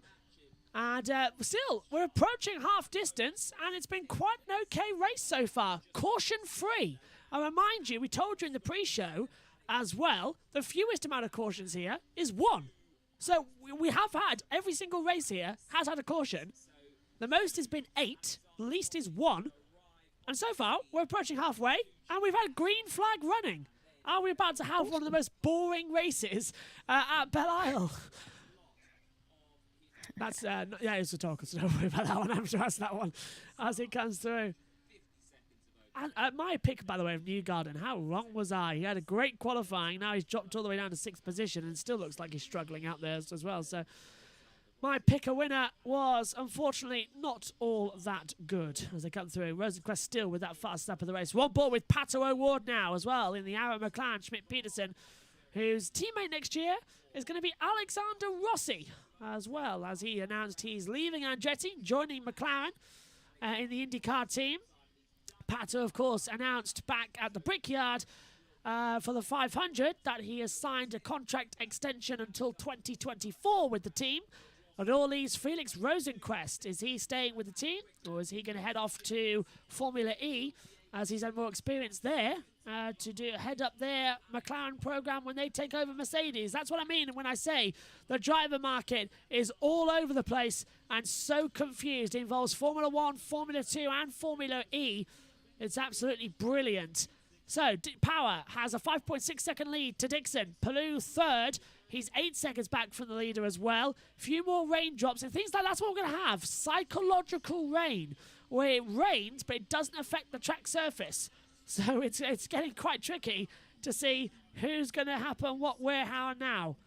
As they speak through, let's go on pit road. For a third time, he said, yeah, certainly love that. But what I am focused on is the championship. We talked through about the field. This new willpower. He said, to me, it's all about building consistency and staying with that throughout the season. That's what he's worried about today, Dave. Scott Dixon trying to recover from a disappointing Indianapolis 500 where he had a dominant race car but finished 21st and lost track in the championship down to 6th. So today, on a good pace, on pace to do what they need to do. He's on the Reds right now. He'll get them off. He'll go back to the primaries, Marty. Alex Palou running third right now and admitted to me earlier this week, this has been one of the toughest racetracks for me to learn, but I'm getting better, and today certainly much better in warm-up and pretty good in the race right now. But the call for the tires they took on this stop took a lot of debate. Listen. This is what you're good at. Take care of those tires. Is it more issues the front or the rear? We think the fronts go first, then the rear. Okay, cool. He wanted an Copy, I'll update. try and keep them nice and shiny. That's all I've panicking. Copy that. He wanted an update on how these revs Yeah, are my- falling the off sound's during a just run. so He out got that on- from his timing stand right now, as we mentioned, sitting in third, Dave. Alexander Rossi was sure that he had a car that could get to the Firestone fast 6 in qualifying, but he never had a chance because of circumstances on track. He's proving today that it was worthy of that. He's moved up from his 11th starting spot on a good plan right now on the primary tires. As for Kyle Kirkwood, he's on primaries, but he started on primaries. He has yet to use the one set of new Firestone alternates that he'll need to use before the day is over, Marty. Boy, the strategy really flipped on Joseph Newgarden and Tim Sundick. They looked like they were in the right position early in this race, but now with those primary tires on, trying to make up as much lap time as he can. They have unleashed Newgarden, told him, go hard every lap, get as many spots as you can, trying to make up ground, but right now 20 seconds behind his teammate, Will Power. Pato O'Ward, we mentioned how much he loves this racetrack. First and third in the 2 races last year. He said, I love how you flirt with the walls here. You have to be aggressive. That just fits my style. And remember, after Indianapolis, Pato now second in the championship standings, keeping in mind that bigger picture, Dave. Simon Pagenaud now running the Firestone primaries on his 60 car. Remember, teammate Elio Castroneves already out, but things looking good for the Frenchman here. Remember, this place has been good to him. 17 starts, 2013 win, and 3 additional podiums for Simon Pagenaud. And Marcus Ericsson, the winner last week at the Indy 500. How's it going for him? Well, pretty well. Does this mean that he doesn't have the 500 hangover? Well, a top 10 for now, Marty. We'll see how much further forward he can get. Boy, Dave, nobody was happier to get out of Indianapolis than Colton Herta. Maybe that big crash on Friday, having to go to the backup car and wound up finishing 30th in the 500. Certainly not the result they wanted, or certainly not the result that they expected. And then he comes to Detroit. Another tough racetrack for him. But he told me if I get those alternate tires off, I feel like on the primaries, we are strong. We have a lot of strength in our car. Proving that right now, he's been one of the quicker cars on the track the last 4 or 5 laps, Lee. Running well in the top 10. There we go. Through the field, completed by the NBC crew as well, as we're back up to the comp box now as well. Joshua Burton, Josh Plays in the team with you at the moment. We are halfway there as well. And half these drivers are definitely living on a prayer right now because they're out there on the black tyres that are starting to degrade as well. And now this is going to be a great fight throughout the remainder of this race. 35 down, 35 to go, and we've run caution free as well. But the pressure of rain is still about to hurtle down at some point. Either way, this is exciting, isn't it, Josh? It's pressure cooker now stuff. This is it. Yes, it is. This computer does not like me, I swear. I know that feeling, believe me, with my computer as well, not liking me. Oh, and the driver tracker grayed out as well because a message came up saying we're halfway there. Don't throw messages up when it's acting so slow, it might crash. It's all going well so far. Thinking about it as well, Power's got an 8-second lead now. Even if he pits, he's got that margin. A caution would be nice because it'll back everything up again. 3-1. Oh, that was Newgarden going through the inside along with Pato O'Ward, lapping Tatiana Calderon. Almost caused an accident at that first corner. Synthel, you're quite good, by the way, at bringing out cautions. You did it at the Brickyard a week ago. Do you think you could throw a caution now just to spice things up a bit? As we see Simon Pagenaud lapping Tatiana Calderon as well, just kicking the back out of the car. Pagenaud still stays in the P8. Synthel does say this race is starting to settle down. Time for a caution. As well, to be honest, I don't... Oh, I thought we didn't know. It's just a pit stop. To be honest, I don't think we're seeing any rain in this race, or at least enough for wet tyres. Never say never. It's a long way to go. Cynthia then says, yeah, I somehow jinxed it twice last week. You did indeed. So maybe if you want to say it'd be a bad time for a caution or something, say something about VK and we might get somewhere. 38 race to go. Will Power continuing to dominate the front. And he's had a great result here in the past as well, has Will Power. If I take a look at my notes that I've got in front of me up here in the comms box, Will Power has won here, of course, back in 2016 in the second race, took victory here. Then he took victory in 2014's first race here.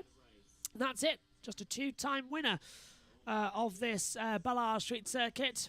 Won the first, won a second, has yet to win the single. This is the first time we've run it as a single event since 2012, believe it or not. This is the first time. Used to be single headers, but used to be a bit up in the air as well. 1998, 1999, 2000, 2001. Then he had a break, came back in 2007. Then in 2008, then had another break, came back in 2012. And has been on the calendar ever since. And this is the last one at Belle Isle as well. Marty Schneider's in the pits. Chevrolet Detroit Grand Prix. We ride aboard the Auto Nation. Oh, no, that's not down to the pits, sorry. My fault there. I heard Lee Diffie call for Marty Schneider, but they're reintroducing as well. So that's they've just come back off an ad break. So that's professionalism for you. Hey, as they come through. Alexander Rossi, he's now chasing down. He's caught up to the back of the battle for Alex Palou and Scott Dixon as well, because they're on the alternate reds, Josh, and they're starting to die out now. They've been on them for a long, long time as well now, over, I don't know, 15, 16 laps or so. And on those tyres, they'll be dying. Should I have a look? Yeah, you've got the strategy. Go on, throw it out. Who you want me to look at? Rossi and Palou, but it might be academic because Rossi dives up the inside of turn 3 and blissfully gets ahead of Palou. Look at Palou and Dixon and see when they came into the pit stop, because they're on the red tyres, and now Rossi on the black primaries is catching them up hand over fist as he comes through. Dixon last came in 40 laps ago. So Palou 41 laps ago. Rossi 15 laps ago. So that's a long, long stint then out there. As diving up the inside, that's Rossi making the move again on the inside of Alex Palou in the NTT Data Car. The last year's champions, of course, and the Chimp Ganassi Racing. Chimp Ganassi getting their first win at the Brickyard in over a decade. Since Dario Franchitti, I believe, was the last winner for them. So it's nice to see that Chimp Ganassi got a victory. Maybe over 2 decades, actually. 2007, I think, would have been their last win. When did Dario last win? 7, 8, 9? Something like that. I think it was actually 10, thinking about it now. But still, Chimp Ganassi have not won in a long, long time. So it's nice to see them get the win with the Husky chocolate car of Marcus Ericsson.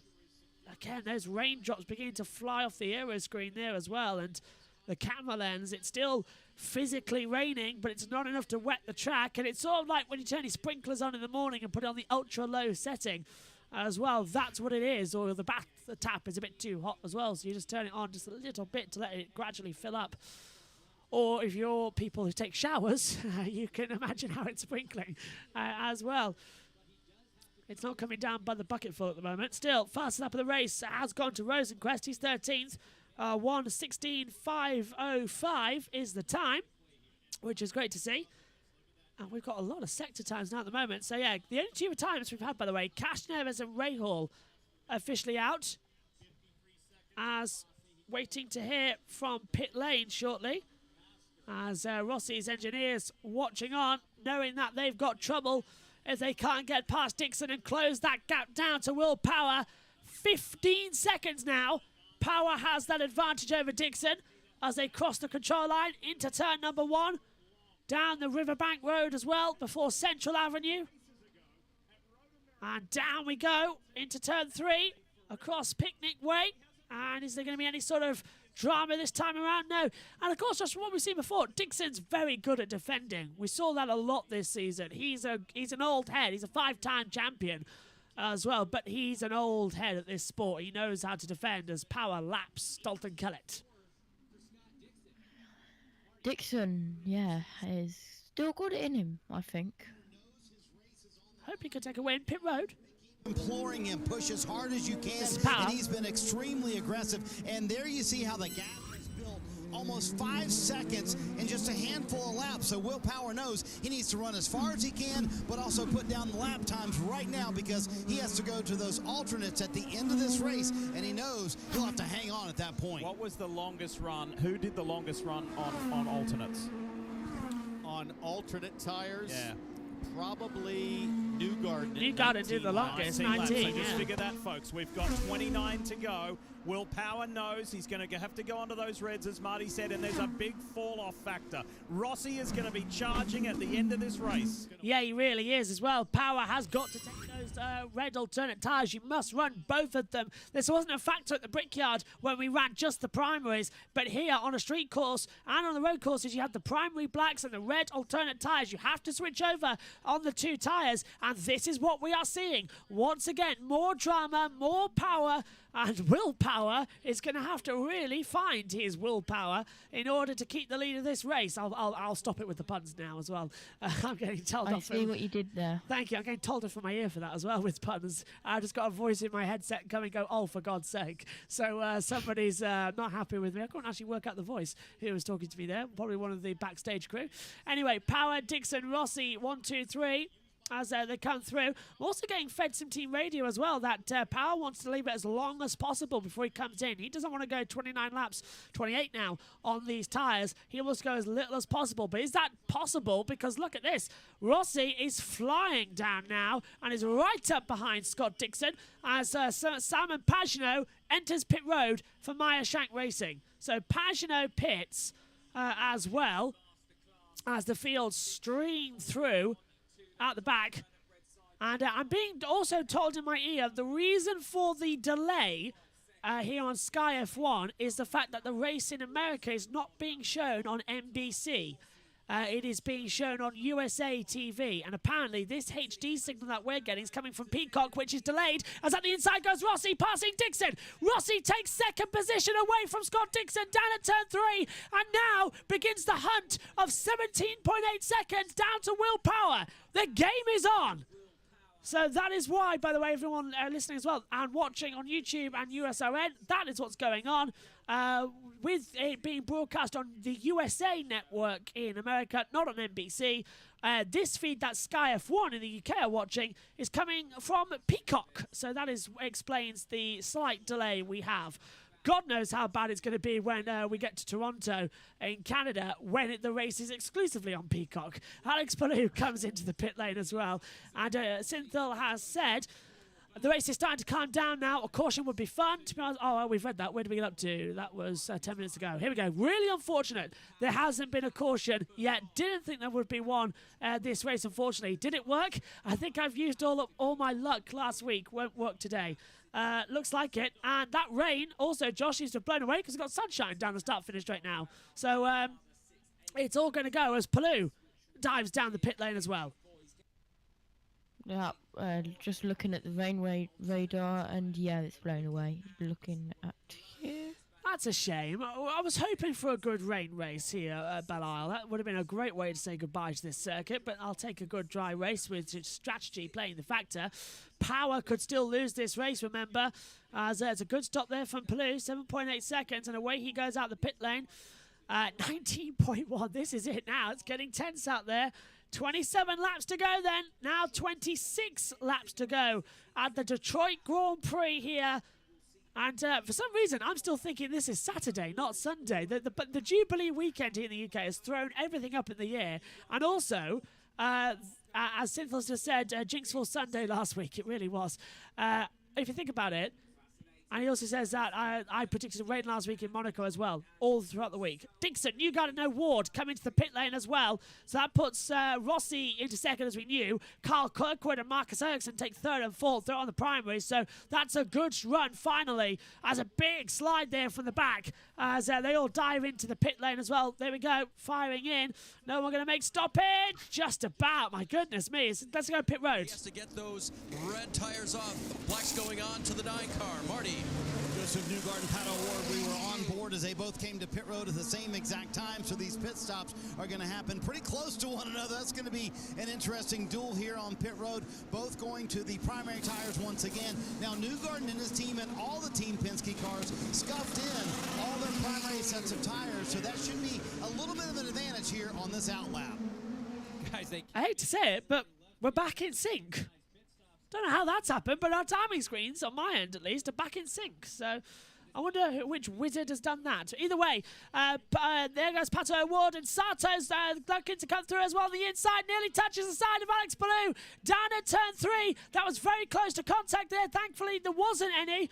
Longard has come into the pit lane. In fact, the timing screens are just completely frozen on my end as well. And I'm getting the spinny wheel of death. Which is never the good news when I see that on the streaming computer. We're still on YouTube as well. I can still see that, but the timing screens I think are frozen and aren't resetting themselves. So we'll wait until our timings come back to us.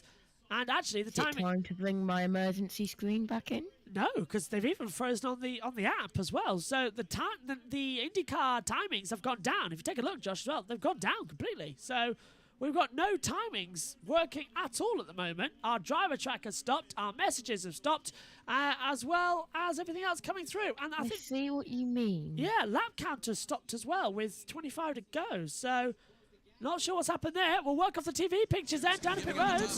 He will take the primary tires one more time. Nice burnout. Good. Yeah, it was good burnout as well as they come down. Miracle. They've come back. Well, they have at least on one screen. There we go. Is he coming back on the driver tracker yet? Yes, we're back. And now they've resunk. We're back in with the TV pictures. Oh, so that must have been the reset then, Josh. That was scary. No, don't do that again, INDYCAR. Rain is still coming down there. Go on. Yes, please don't do that again. Rossi pits. As we're riding with him now, actually, so we're not back up to full speed yet. I think there's still 2 corners behind. Maybe do that after when there's a caution or something. Yeah, David McCulcus has taken to pit road, as has Alexander Rossi.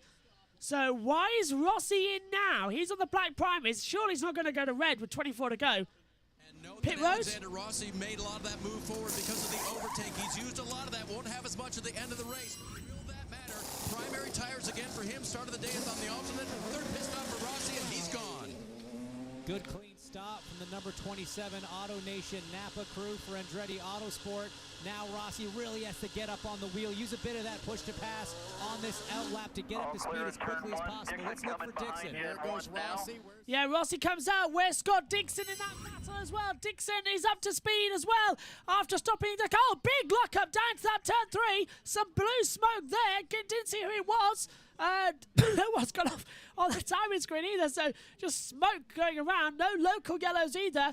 But Dixon comes through and he can't catch down again on Rossi. Rossi might have just done the unthinkable and has held out in the end of this race. So he's going to be on the charge now as well, as Grosjon sets the personal best of 1:17.264. as they come down again. Christian Lundgaard is improved. Dalton Kellett and Venus VK head down pit road as well on the board. That's the messages we're hearing. And this is getting through. Who is up to third, by the way? You're right there. It's Venus VK, but he's into the pit lane. So, Synthel, you have cursed, and you've cursed Venus VK, it seems, out there at the moment. 9.3 seconds for Dalton Kellett, who's leaving down there as well. And more rain on that camera lens, but they haven't wiped it because it's not there. It's gone. So, who leads? What's the running order? As we approach the pit stops, Edit and Will Power has put on the black primaries as well, so he still hasn't pitted for the alternates. So we're getting confusing messages now in our earphones as I'm getting told in my ear, Power's pitting for another set of blacks, but with 22 laps to go, he can't. It must be alternates, so we'll keep an eye out on that. So confusing. Well, NBC in one ear, I've got the production team in the other, and Josh is in both ears as well, so he can talk over them if there's an emergency. As Kashnev is still being shown as racing. Kyle Kirkwood now enters the pit lane as well from second place. Alexander Rossi is the race leader here as well. And this is getting a lot of tense stuff out there as well, Josh, as well. Who do you think is going to win this race? Right now, it's a lottery. Yeah, Josh, no, right now it's a lottery. Can you hear me? Yeah, there we go. Yeah, just went really quiet and then stopped. Yeah, but I think Power has got a good chance of winning this, actually. I completely agree with you. How long is a pit stop in IndyCar here? 2 seconds, now down to remember, pit he road. has to go to the fresh alternate tires, has not used them yet today, has a reasonable amount of push to pass as well, remaining in that car. One of the front wing change. Guys, you got to change that car right when you put on the alternates. Yeah, and you got to watch out for this guy, Alexander Rossi, as you see Kyle Kirkwood just exiting pit lane, and it looks like Rossi will be comfortably ahead of Kirkwood, so Kirkwood's going to finish on those reds. There's Kirkwood. Rossi way ahead. That's a big grind too. 22 laps on those Firestone reds. We'll see. Yeah, absolutely. 22 more laps to go on that set of tyres. It's not going to work out. He's immediately trying to get back out ahead, as well as Simon Pagenaud. Hasn't worked out. 1 hour, 4 minutes into this race. 21 laps to go. And this is again, big twitch from Carl Kirkwood. Did he touch the wall there? I'm not entirely sure, but he is going a bit slower. He's checking the car out. I think he just got away with that one. Coming out of turn 5, big twitch on the left, nearly put it in the wall. That was very, very close. And, of course... Yeah, change of underwear, please. My second screen has to freeze. What's frozen? My second screen with all my timings on. Oh, is it? My computer's not liking me today. Can you see? You can still see the TV pictures, right? You don't need me to share them, do you? No, I can see the Okay, TV. that's fine. That's cool. That's cool. Yeah, timing screens are playing up a lot today as well. Dalton Kellett having a major, nearly big problem as well as he came through. He's dropping back. I think there might be a problem, because he's dropped so far back now that here comes the rest of the field to overtake him. And yeah, it's the pit lane now. Comes the 14. He has got damage. And Will Power is coming down as well. Did he touch the wall? Exited turn 5. Oh, yeah, rear. Didn't hit it with the front, hit it with the rear left, and he's bent the wishbones. That is day done for Kyle Kirkwood. He's out of the race. But what a day they were having, comfortably running in the top 5, the top 3. Anyway, Will Power is down pit lane. Let's head down then. He's going to have to put on 21 laps on those reds. Mega Rask. Pit road, as you mentioned, Town.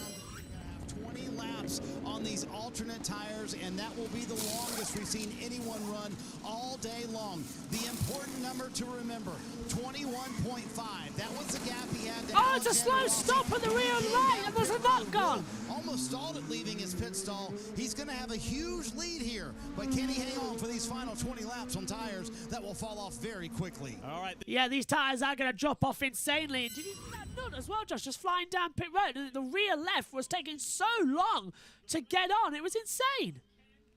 That did take a very, very long time. He has kept the lead, though, but he's only 2 seconds ahead of Rossi, because the gap was 35.7. Now it's 2.063. So he's just kept the lead, so we could afford that long stop. Synthel says, Wow, what a save. Oh, he smacked the barrier. Couldn't he just wait there for a caution? Yeah, to be fair, it looks like nobody wants to bring out the caution today. 20 laps to go then in the Detroit Grand Prix, the last ever here at Belle-Isle. It is the 2022 Chevrolet Detroit Grand Prix presented by Leah. And the race is still on. And Rossi is closing down the field as well. The gap is 35.781. Power has got a 35-second lead over Rossi. That is insane. Wow. The driver tracker shows it. The solid green dot is the race leader, and everyone else falling back. You can see the 27 approaching turn 3 as he's just passed Dalton Kellett. Wow. So now, 35.7 seconds to hunt him down. That's going to be a big battle. Crossing the line to get the reset. There we go. Right. Here we go. So that was the gap when Power came into the pits to Rossi as well. The gap is officially, and we're going to open up the battle screen to show it as well. This is it. Will Power is 16.079 seconds ahead of Alexander Rossi. On those red tyres, they are going to degrade so much quicker than anything else. He's the only ones out there. So now, this race could belong to Rossi if he keeps calm, keeps the power up, and heads off to Power. And, Synthel says, the rain just teasing us now and not being there at all. And Synthel just really wants a caution. I think we all do. There is Carl Kirkwood, who took victory in the IMSA Sprint Cup yesterday. And now, after having a big crash in practice, is out. But at least he gets to rest that wrist, and he did win here this weekend. Gets the ice immediately on it. That ice, by the way, melting after 1 hour and 9 minutes in the sun. It has become a little bit of water, but impressively, there is still some ice in there. So that's a testament to how strong American ice is out there. I love that. I'm going to have a geologist now talking to me about how ice is freezing constant. You can have different levels of ice. I am actually having somebody in my ear now tell me about the levels of ice, and it is Megan, so I'm going to tell her not to talk to me about that as well in my earphone as well. This is a problem with an open talkback. Second lead for Alexander Rossi. So we heard some team radio there. That was Tom Gaymore, not the team radio we wanted to listen to. As they swing back through, David McCulkus has taken the fastest lap of this race as well on a 1:16.403. So he's got the biggest one at the moment. Will Power there for Penske leading the way. Oh, and Josh, where have you gone? Ooh. What can you hear, Josh? Hello. Can you hear me? Do you like my new emergency screen? We can't see it. It's good loading it. There we go. Oh, that's good. Despite the fact that it's now wrong on the YouTube, but that's very good. That's very good. How did you do that? I have a little bit of magic with very good. Change back over. Tell you what, miracle you've done that, because now next time you're on, we'll do that, and it'll be easier for us to do the broadcast. So we'll keep hold of that. As they swing through, 17 laps to go. Then the gap is down to 14.9 seconds, and it was on the previous lap at 16. So he is taking a second off per lap. Who's out there on the alternate tyres then? Josh, have you got that screen in front of you? Because I can only see it on the YouTube chat. I can get it up. No worries. Helio Casneves was the last retirement, by the way, out of the race on mechanical. And Carl Kirkwood now out of the race, so I don't know why that's out. Oh, it's official. Casneves is out of the race. Even though we've interviewed him, he's just been made official. Over to you. Everyone is on the primaries except Power, DeFrancesco, and Kellett. So everyone on the primaries except Kellett, DeFrancesco, and Power, and out of the race, Kirkwood, Castroneves, and Rahal. And that is going to be interesting because this gap now coming down to 14.3, 13.8, I'd like to point out. It is closing down. It's down pit road. It was, or what happened there? You know, With Carl Kirkwood. Super disappointing. It was definitely just due to cold tires. I managed the rest of the race with the hand, and on cold tires, the steering's actually lighter. It's just one little snap caught me out. I've hit walls way harder than what I just hit just now, and ended up just hitting it just right. Got the toe link, got the wishbone. Super disappointing. But I mean, it's all on me, really. I feel so bad for the number 14 Rocket Chevrolet guys with AJ Foy Racing because they had me on a fantastic strategy. We're looking at running the reds less than everyone else, and I was expecting a top 10 finish there, and it's just a big mistake on cold tires, that's for sure. He was so fast today, guys, and he had pleaded with the team, hey, can't we just fix it? And they said, no, it's not that simple. We broke a lot of stuff. Oh, that is so disappointing. One small hit into the wall in just the right angle, Josh, and it's game over completely. Yeah, literally all I did was mess around with virtual desktop, and I have that screen. Pretty cool. Anyway, I need to see virtual desktop. That would help me a lot to see if that's possible. Back to INDYCAR. Power, still an impressive 13-second lead. Yeah, and it's closing down now, isn't it, as well? It's still impressive, but this is going to be a big, big battle. Alex Palou set a personal best, a 1:17.204 on that previous lap time as well, as Alex Palou was 17.304 and Tatiana Koldon 1:18.373. So improving up there as well as Joseph Newgarden and Pato O'Ward. Closest battle on the circuit at the moment, battling out over 4th position as well. And Newgarden was the pole sitter for this race, with Pato O'Ward starting down in 5th. Down we go. And let's take a look at what might have hurt Will Power's lap times, or at least this lap. Oh, he's time, locked up at turn 4. Gets locked up as he's passing Devlin DiFrancesco into turn 3. Not much of a time loss there, James. He did a good job to keep that tire rolling. So that's what happened then to Will Power, and why he's now 12.4 seconds back. When passing Devlin DiFrancesco, touched the front right brake, and it went straight on as well. So game over on the board there. Will Power leads this race with 14 laps to go here on the streets of Belle Isle.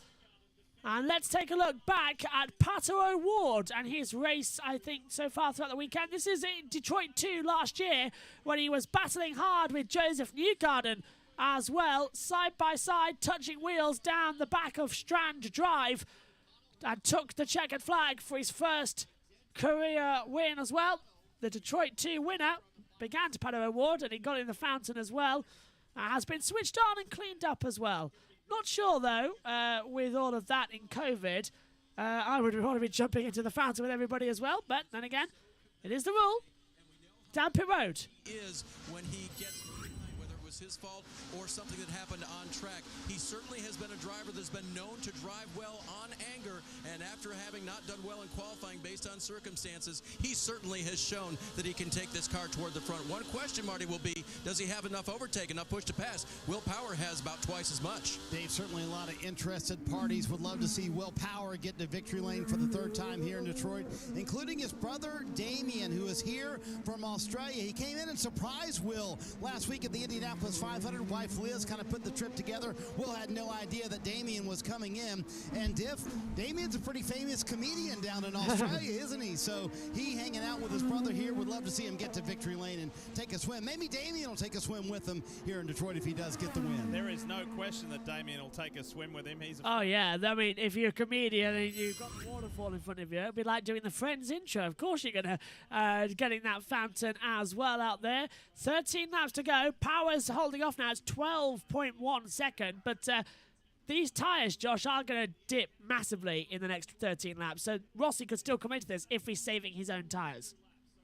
It will be interesting to see how the tyre game plays out as we see Rossi going round, chasing down Power and lapping some back markers. It's down at turn 3 and 4 right now, so he's coming back onto the Lotta Way into turn 5 and back onto Strand Drive now, turn 6 past the seafront. Or the riverfront, or lakefront, whichever one it is. I think it's riverfront, isn't it? To come through. Let's see. Synthel has said Power lost 1.2 seconds last lap, according to the Dutch commentator, to Rossi. He did. It's now 12.1. And where was the race which looked incredibly long, where Ericsson flew through the air and still managed to win? That was Nashville, Tennessee. That's coming up later on this in August, I believe. It is actually, it's the first weekend of August, that race, because I'm at Silverstone, and I've got to race back from Silverstone to the commentary box here in order to do that race. There is a possibility I'm going to have to do that race from a hotel room with Megan in the commentary box here. So that could be exciting. But if that, we're still waiting actually if we can do Silverstone MotoGP. Again, it's getting a bit tight, but could do. Looks like it's possible. 2 months' time. Plenty of time left to plan. Plenty of time left to get everything done. That is Silverstone. But yeah, Nashville is the first weekend of August as well. Next weekend, INDYCAR continues.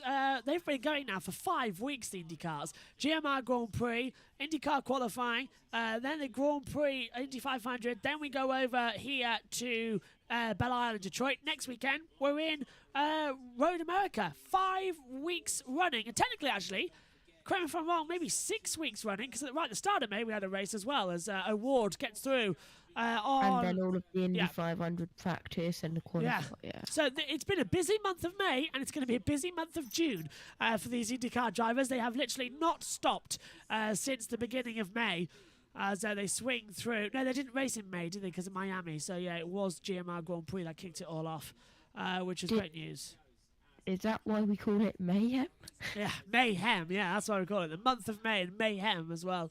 But June is just as bad for INDYCAR. After Road America, there is a little break, though, before we go off onto the next part of the calendar. So no worries there. It is going to get some breaks at least. I think there's like a month-long break, actually, to try and recover it all as well. MotoGP's come out to its mid-season break as well, which is upsetting. Only 2 races left before it takes its month-long break as well. Germany and TT, Assen. But it's getting good. Synthel says, getting boring. Caution wouldn't even change that much during this final part of the race. No, just 11 laps to go. It is sadly, but there's always something to look forward to because the gap between Rossi and Power is down to 11.9 seconds, so it's slowly getting there, and we could still see drama at the end of the race. Think about the MotoGP earlier on today. That got boring in the last 10 laps, and then Aleix Espargaro thought that it was the last lap and started celebrating something. There was all sorts of drama again, so there's plenty of time for things to happen here at the circuit, plenty of time for action to come through. I think we're going to head down to pit lane in just a few moments' time as well to listen to some information that the drivers are getting told. As this is out of turn 1 and 2 on driver's eye as they come through. As they swing back then on board. A lot of action, a lot of racing as well going through on the 9 action. 10 to go here in the race. And it's Will Power leading from Alexander Rossi in 2nd position as well. 3rd for Scott Dixon. 4th for Egan and 5th for Pato O'Ward in this battle. Power's tyres need an incredible drop-off for Rossi to be able to close the gap. Power's tyres are going to drop off, Synthel. Delighted to tell you they are. They're not going to hold on. They've done 10 laps already. No way they are going to do another 10. So this is where it starts to get tense as it drops back through. Josh is back with us. And yeah, Newgarden did 19 laps, didn't he? So Power doing 22, I think, is going to be the big one who's going to lose a lot of time. 9 to go. This is at the crunch time and the crunch point. And I think we're going to have some radio in a minute that we need to go battle screen for. But can't actually find the information for it. But still, Devlin Di Francesco and Dalton Kellett still circulating with some good lap times. Now, let's take a look, actually. There's their driver tracker. That looks fancy. Why can't we have one like that in BC? So, there is the 12 of, well, you can see the driver tracker in front of you. That's Will Power, and the 27 just approaching turn 1. And what's the battling now on the circuit? Looking strong out there. Right, here we go. Power's last lap time. 1:17.966. Rossi, 1:18.004. The gap now is 12.1 seconds, which has closed the gap down a lot, actually. As we take a look, pit road. Here we go. If we do indeed go with this strategy today as they played it out here, he said, when I get on those alternate tires, I'm going to go so easy at the beginning of the run and then be able to go hard at the end. And Power, honestly, except for the last lap, has been top 5 lap time, and he's on those alternate tires. How impressive is that to you, Hinch, the job he's doing right now to save those tires for a 20-lap run here at the end? Yeah, impressive, but not surprising. I mean, we've seen him do this before, especially when he's out front and he's got that clean air. he can really control what his car's doing, how much effort and energy he's putting into those tires. So he's just kind of being classic Will Power here. Well, maybe That's great to hear as well. Classic Will Power. That's what we like to see. I wonder if Liz, his wife, is chewing on that water bottle as well. Somebody did jokingly give her one of these reusable bottles as well, made of metal. But I don't think she could chew through metal as well. It actually just made my tooth hurt thinking about that. I Write Books, hello, has just got through as well, saying, hello all, just stopping by. The Indy 500 was amazing. I watched your stream after the race. Nice calls, man. It got me fired up, and I was actually there. Oh, that was great. Thank you for that compliment as well, and glad that you enjoyed the stream on Watch Back as well. And pleasure to see you right at the end of the race. Stick around for 8 more laps. It's not that much going to happen, but stick around. Love to hear from you. And nice to see you around again. Hope you're doing very well, and I hope you enjoyed the 500 trackside as well. A dream I only wish I could do, hopefully maybe next year, if we can figure out a way to do Monaco at the same time. Synthil says, now he's really starting to lose time. Yeah, look at that. It's down now, 10.902, the gap between Power and Rossi. So the battle is on here. Power's tyres are done. They've done 13 laps, and they are cooked already. So now, Rossi's going to start closing in. The question is now, Josh, is Rossi got the speed to take this race win, or is Power, who is king of defending, going to still try and steal it with 7 laps to go? I think Rossi might have it, but Power has got a really good chance. It's still a 10-second gap, but coming down, tenths at a time. It's insane. Yep. Will Power just going down the back straight. Synthil says, now this is the part where I don't want a caution. Yeah, because if that happens, it brings everything down. By the way, the gap between Dixon and Rossi is 3.1 seconds. So Rossi's bringing Dixon with him as well. So Power could not even be on the podium at this point because Newgarden is only 4 seconds back from that. So if Power really does lose time, look at that, it's down to less than 10 seconds now. It's 9.7. So this is it then. Hand to Matter time, trying to push hard as they come through. Prolage says, what's the laps between Rossi and Will? What's the difference in last lap time? Well, let's take up the emergency battle screen, shall we? And this is the full lap times that me and Josh see up here in the comms box. Take a look at the last lap section as well. I'll highlight it on the board for you. It's just down here. So last lap time, 1:18.288 for Will Power. Alexander Rossi, his last lap time, a 1:17.581. So Rossi's now starting to gain that time back, and Power is going slow. 9.3 seconds now as well. So there you go. It's closing down massively with 6 laps to go. The hunt is on, and Will Power is now visibly slower coming through turn 2 and 3. You can see he's struggling for grip and he's struggling for traction out there, Josh. It's now just a question, can he hold on to the car at this point? It really is 9.431 seconds gap. Now 9.2, so as I said, temps being dropped down at a time. It's just not enough though. He needs more time. 8.9 now. You're right, it's a 10th every couple, but he needs to be taken off around about 2 seconds a lap. With 6 to go, there's 9 seconds separating it. 8.8, it's too little. It could just be that Power holds on at this one. Will hold on as he gets a little mistake out the last corner as well. Blue flags out for Jack Harvey to get out of the way. And 8.652 now. The gap is closing down. 5 laps to go here on the streets of Belle-Isle. The last ever laps of this Grand Prix circuit as well before it moves downtown next year away from this magnificent circuit as well.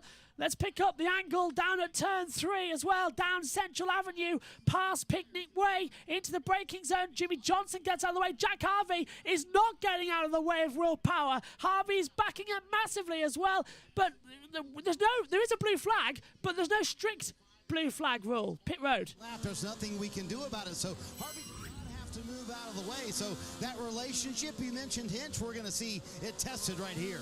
Yeah, as Townsend said, there's about to be one. If it's been a pretty ambivalent one up to this point, this could be a bit of a game changer. 7.747. So the gap's closing down, and Marty Snyder perfectly said it, Josh, as well. There's no hard blue flag rule. Doesn't have to jump out of the way, but this is playing a negative effect in the race. Power is stuck behind in dirty air and hot air, damaging the tyres even more so. So this is it. Harvey could cost Power the race win. It really is, and I'm absolutely loving what I am finding right now. I have found a way where I can have a whiteboard as my camera so I can draw stuff and circle stuff if needed. Oh, that's great. You need to send that over. So your technical segments are about to get even more technical from Azerbaijan on Friday. We'll have to give you your own lunchtime show at this rate to go through everything. 4 to go. Coming up on 3 to go. This is getting exciting now. 8.0, so it's increased ever so slightly. Power's got a little bit over there to Rossi. Now it's 8 seconds, 7.9. It's closing down. It's closing down. This is exactly what we want to see. More drama, more action. There is Rossi, and there is Power. There's only a corner between them now on the tracker. And as Synthol says as well, back markers can play a role. And Pro Dude says he needs to push hard as well. Absolutely he does. This is it. On to the onto Strand Drive, which is harder to say than it might be led to believe as well as they come through. Past the waterfall section as well. Who's going to have the biggest advantage? 7.2 seconds now. The gap is visibly closing and it's hunting him down. Dixon's coming with him now. Less than 10 seconds to Dixon. Power might just make it. Cross the line. 3 laps to go here for the Grand Prix of Belle Isle. Pro Dude saying this could be a last lap battle. Absolutely. Just over 2 hours we've done now of this race. On the broadcast, that is, with the overall being 1 hour, 28 minutes and 45 seconds. There's a long way to go. 6.5. It's closing. It's closing. Power's on the same straightaway. And look at this. Let's go to the camera screen. Look at the push to pass section. Power has 41 seconds left. Rossi has 16. They've used mega time now as well. And Johnson's got more info on the screen. I've just realised how hard it is to write on a computer. Need a stylus. 3 to go. Grosjon pits. Grosjon comes into the pit lane. So Roman, I think, is either got a mechanical problem or something because you don't come down the pit lane with 3 to go unless you've got a problem. Oh. As they swing back through. I love that graphic, by the way. We'll have to get that sorted and give you... I'm going to make you your own screen that takes over if you've got something to show us like that. So I'll get that implemented into the F1 broadcast. Pro Dude says... I love how literally stream has been you commentating and me doing technical stuff. It's how it works. And look at this in the pit lane from Willpower. Liz is watching on. She's no longer biting the bottle. She's squeezing it. She's watching the timing screen. She's watching the driver tracker. 2 laps to go here at Belle Isle. And Willpower could be on for his first win of the season. How about that? A classic drive from Power. Trying to find the battle screens at the moment as well as they swing back down. Kirkwood officially out, yeah, and Grosjon's rejoined, by the way, in 16th position. So Grosjon has got going again, which is fantastic news. Now, and the INDYCAR map finally starts working, but doesn't, so that's a shame. But Willpower is about to take his 3rd and final win here. He will level Helio Castroneves and Scott Dixon as 3-time winners of the Detroit Grand Prix here at Belle Isle. So that is a very exclusive club at this track. It's one of the hardest tracks to win at as well. But is it going to be done? 3.6 seconds separate with a lap to go. It's so tight at the front as well. It promised rain. It hasn't turned up. What is the gap? Let's take a look. 2.465 seconds. That is the gap as they cross the line. It's closing. It's closing. Last lap, the call. White flag in the air here at Detroit. And Willpower's just got to make it another 3.5 miles. And he is victorious. It's the command blue flag for the 77 of Santino Ferrucci. There is Alexander Rossi. He's visibly closing. He's in the gap now as well. He's been passed. Santino Ferrucci, and now 2.6, but the car in front is the race leader. Who is going to win here in Belle? It has come down to a last lap showdown. This is the crunch point. 2.3 now as well. Rossi sliding the rears. Power's tyres are completely shot. 8 seconds left for Rossi on push to pass. Power still on 41. He saved it all for the last lap. Into the last couple of corners we come now as well. Down the back straightaway. Turn 7, 8 and 9 coming. It's 1.9 seconds now. 1.921 as they come through. The checker flag is being readied. You can see it on the screen as well. 1 second gap. 1 second gap as they come through. Out of the last couple of corners. Rossi's going to have to push so hard. He's using all the push to pass he can. So is Will Power coming out of the last corner. Who's going to win in Belle Isle? Will Power joins Helio Cashinevez and Scott Dixon and becomes a 3-time winner on the streets of Detroit. It's goodbye, but it's a fantastic hello to Will Power, who wins for the 3rd time in Detroit. And we've got a full course caution for the first time because there is a crash on the back straight away, we believe. So the caution is out. It's a full course caution. Car number 21 has stopped, Josh. So who is... It's Rinus VeeKay! Oh, it's VeeKay! VeeKay's hit the wall, and the full course caution has come out at the end of the race, and it's Rinus VeeKay! Synthel, you've cursed VeeKay! What have you done? And he's literally saying, caution, wait, seriously? Oh, you've got to be kidding me, he says. Caution is out, race is over. VeeKay went slam into the same wall that Rosenquist did last year. Down at turn 6 on the entrance to Strand Drive. He's perfectly okay, but it's just a horrible run into the barrier. Caution's out. No, not as bad as a crash as Rosenquist had. Yeah, just straight, yeah. Tuts into the wall. A lot of barrier and safety being put down there since last year, which is great news. But Will Power wins the Chevrolet Detroit Grand Prix, the last ever here at Belle Isle. He becomes a 3-time winner alongside Helio Cashinevez and Scott Dixon at this track. And what an amazing, amazing race. Pagano's in the pits as well. In fact, they've all been told not to go back to the last couple of corners. They've all been told to go into the pits via the back half. Will Power wins brilliantly. Go on, Josh.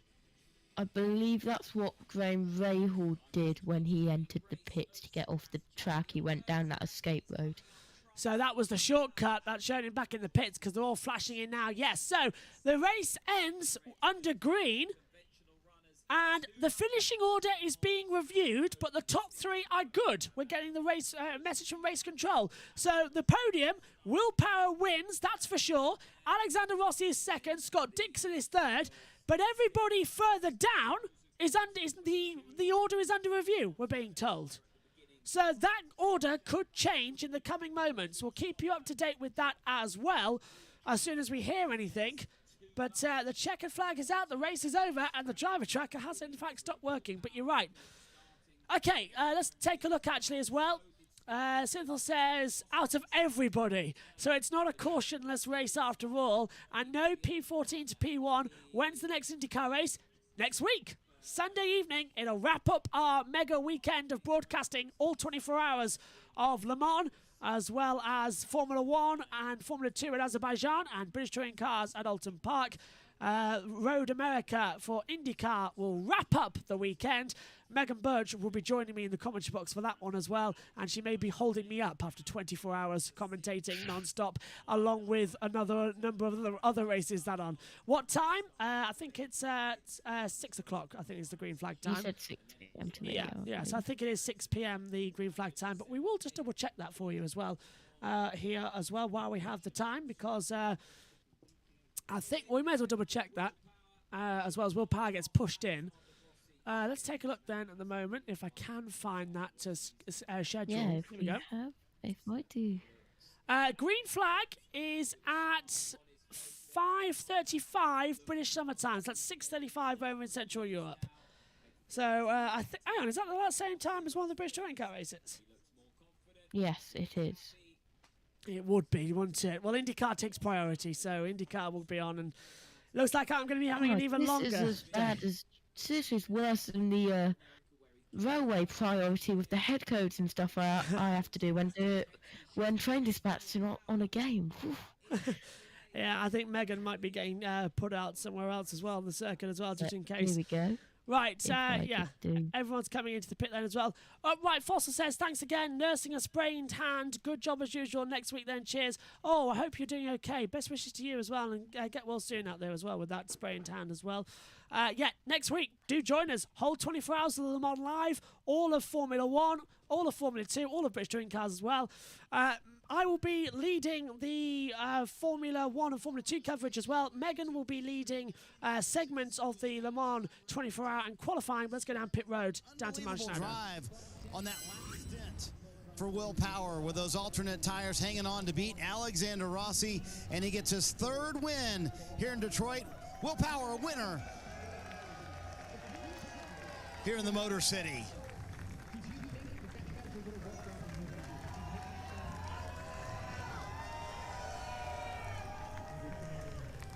Well, when I asked you pre-race and said, how are you going to get from mid-pack here to the front, you said it's going to be a lot of hard work, but how hard did you have to work on that final stint on the alternate tires? I drove it as straight as I could. Never put any slip in it. I was just driving it really straight and really nice on the brakes, on the throttle, and I knew that if I could keep a reasonable gap to the end, we'd be okay, but I was a bit worried because I saw how badly they died, but there's a lot more rubber on the track at the end. Man, stellar job by the team, and a very enjoyable race because you had to like chop through the field and then fight hard, some good passing, and really stoked to get the Verizon 5G Chevy in victory lane, man. It's redemption from last year. I was just waiting for something to happen on his last 10 laps, but just stayed laser focused. You said it there. I heard you say it on the radio. Was that in your mind, just the race that got away from you last year here? No, not really. I was just hitting my marks at the end. I was very, very focused. Very, very good performance mentally for me. Like, I always judge my performances, and I really left nothing on the table, and I got right in that sweet spot of the zone. So that's why I was able to pump out really quick laps. You mentioned that mental performance today. I want to talk about it for the entire season. Are you maybe having the best season so far of your career? Yeah, and definitely a mental shift. And it's just been getting older and just learning how this thing rolls. And man, if you don't qualify in poles, it's not the end of everything. Yeah. Yes.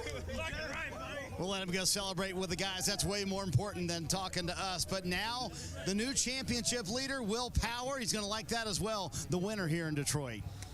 Oh, I absolutely think he will. Okay, we're back up to the box there as well, and Josh has got a fantastic new graphic, which is Chevrolet Detroit Grand Prix at Detroit Belle Isle as well. What's that? Commentary, the finishing order is being reviewed. Top 3 are good. Yeah, absolutely. I love that. Is that? Oh, I love that. That's brilliant. Need to get that involved as well. Is it down there? Okay, we're going to sign off on both because we've listened to that and they've got all the results as well. They'll go into the fountain shortly as well for the time of their lives as well to party. Josh, what was your moments from the race there as well? It was a strong performance from everyone out there today. Who really shone for you? I don't know why I'm looking at that camera, because it's that camera that I'm using. Yes, that one now, yeah. But yeah, it was quite a boring race, but then it got VK into the wall. It's a bit of a love tap, should we say, into the wall.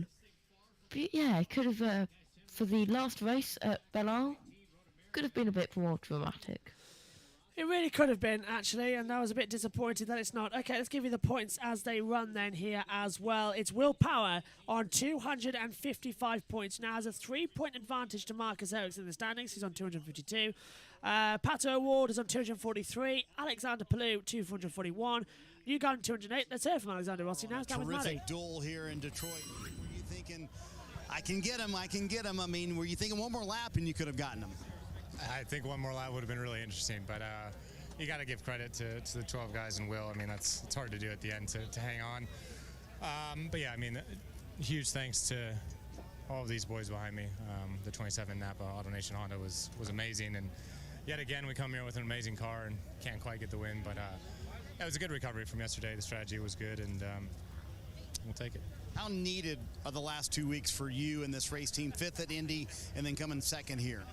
It's good, man. I think we're finally just executing on our potential. You know, I mean, it's been frustrating for a lot of reasons, but you know, the speed has been there and just been a lot of factors. But it's 2 weeks in a row the team's executed in a big way in pressure moments, and big thanks to them. And we're going to Road America, a place where we've had some success. It would be fitting to come full circle with a win there next weekend, so we'll try for that. I was going to ask you about Road America, one of your best racetracks coming up, but I also wanted to ask you about 7th in the championship standings. Do you look at that and go, hey, now we're in the mix as well? Yeah, I mean, this team and who I am as a person, we're going to try and win this championship. I don't care about any of the external factors. We're here to win, and we'll keep pushing until we can accomplish that. There you go, Alexander Rossi. Nice, strong second-place finish here in Detroit. Yeah, not bad at all, and played the teams well today as well. Out there on the circuit. Just waiting for the trophies to get promoted. Right, Josh has now hopefully put the standings on the board there as well. I absolutely love this. I don't. I've got to flip you back now as well, which is hard because I've got to transform and then I've got to rotate you. Is it horizontal? Yeah, there we go. To get it back. It's fine. I've done it. OBS is quite quick with that. Okay, so it's Will Power, 255 points. Marcus Ericsson, 252. Pato Award, 243. Alex Ballou, 241. And Joseph Newgarden now down to 5th, 208 points as well, but a strong lead for Power. 3 points are in it. It's closed down dramatically. Marcus Ericsson, though, with that 500 win 7 days ago and having a bonus points of 100 for a race win, has really put him up there in the standings. Let's hear from Joseph Newgarden. Oh, sorry. Flinched, and that's... Well, we were, but the NBC seemed to have gone off the air as well. We'll get back to in a second. Apparently the cameraman flinched, and that was the signal to go. Okay, Marty Schneider, let's go down to you instead. Well, Scott, we're talking about that middle stint of the race when you were on alternates. How tough were they to hang on to today, Scott? Better than I thought. You know, honestly, going into the race and being one of the lucky few that started on the blacks, you could kind of watch it play out. But kudos to Will. He drove aggressively at the start, jumped us, and he was on the same strategy. And Rossi did a hell of a job as well, especially on those reds on the first stint. But it just feels good for the number 9 to be back on the podium. It's been a little bit for us, and you know, hopefully we can get on a roll here. But kudos to everybody at Honda. It was a fun race, but tire dig was interesting, but not too bad. I know last week was not what you wanted, so how important was it to come here and at least put it on the podium to kind of get things pointed back in the right direction, Scott? Yeah, I can't change anything about last week. Trust me, I was gutted, man, but mostly gutted for all of the effort and the team. You know, the saving grace was obviously, you know, Marcus doing a hell of a job, and you know, now an Indianapolis 500 champion, which is very special. So, you know, congratulations to them, and all we can do now is try our hardest and try and get some wins here soon. So, as a guy who's taking a dip in the fountain, when you finish third, are you allowed to like at least put your feet in the fountain or something? It's the last race here. I'm good right now. I know how Imster won yesterday, and they said it was extremely cold. So I'm good. I'll go take a hot shower. All right, nice third place finish for Scott Dixon, Dave. I don't know. Oh, are we going down? Right, now let's go listen to Newgarden. Joseph, where was it lacking for you? It's hard to not get annoyed. I mean, when we need a race to go all green, it doesn't go all green. Like we needed that last year. We basically ran power strategy last year, but it was not the race to do it. Today would have been the day, and so we tried to not do it today because of what happened last year.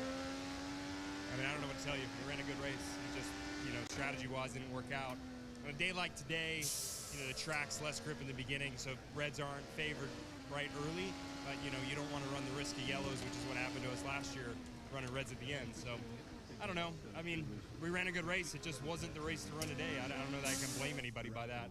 It's just typical IndyCar. You can't predict these things. So, it's good to see a Team Chevy car get the win. Happy for Team Penske and Will. Just a little annoying.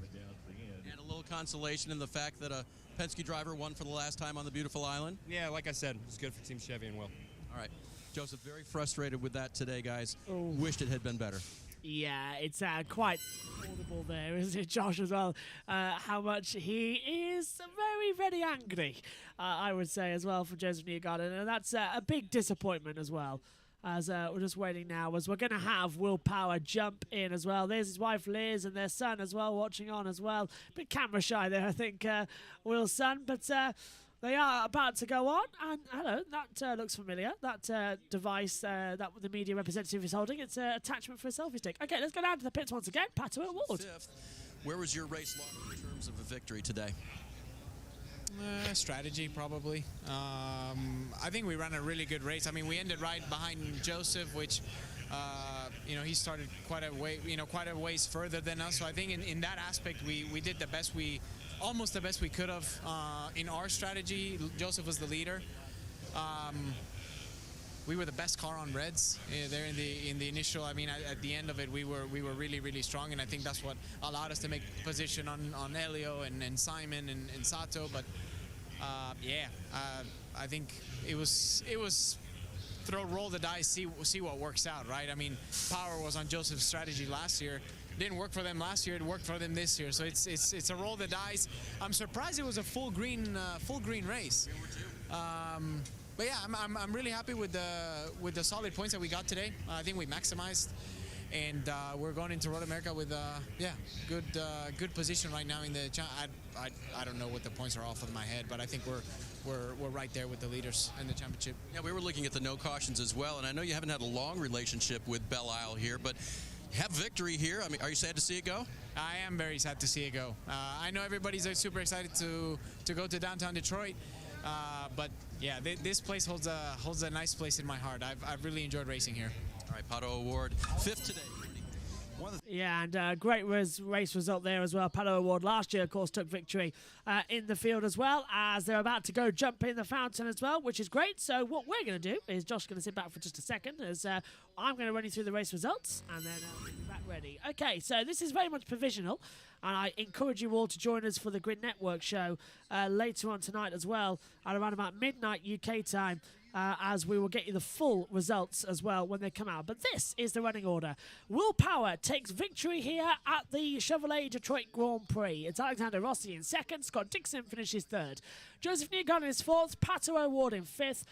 Alex Palou is 6th. Marcus Ericsson 7th. Colton Herter 8th. Simon Pagino 9th. And Felix Rosenquist rounds out the top 10. Further down, David McCulcus is 11th. Conor Daly 12th. Takuma Masato 13th. Christian Lundgaard 14th. And Jack Harvey in 15th. Venus VK 16th, Roman Grosjon 17th, Devlin DiFrancesco is 18th, Scott McLaughlin 19th, Dalton Kellett in 20th.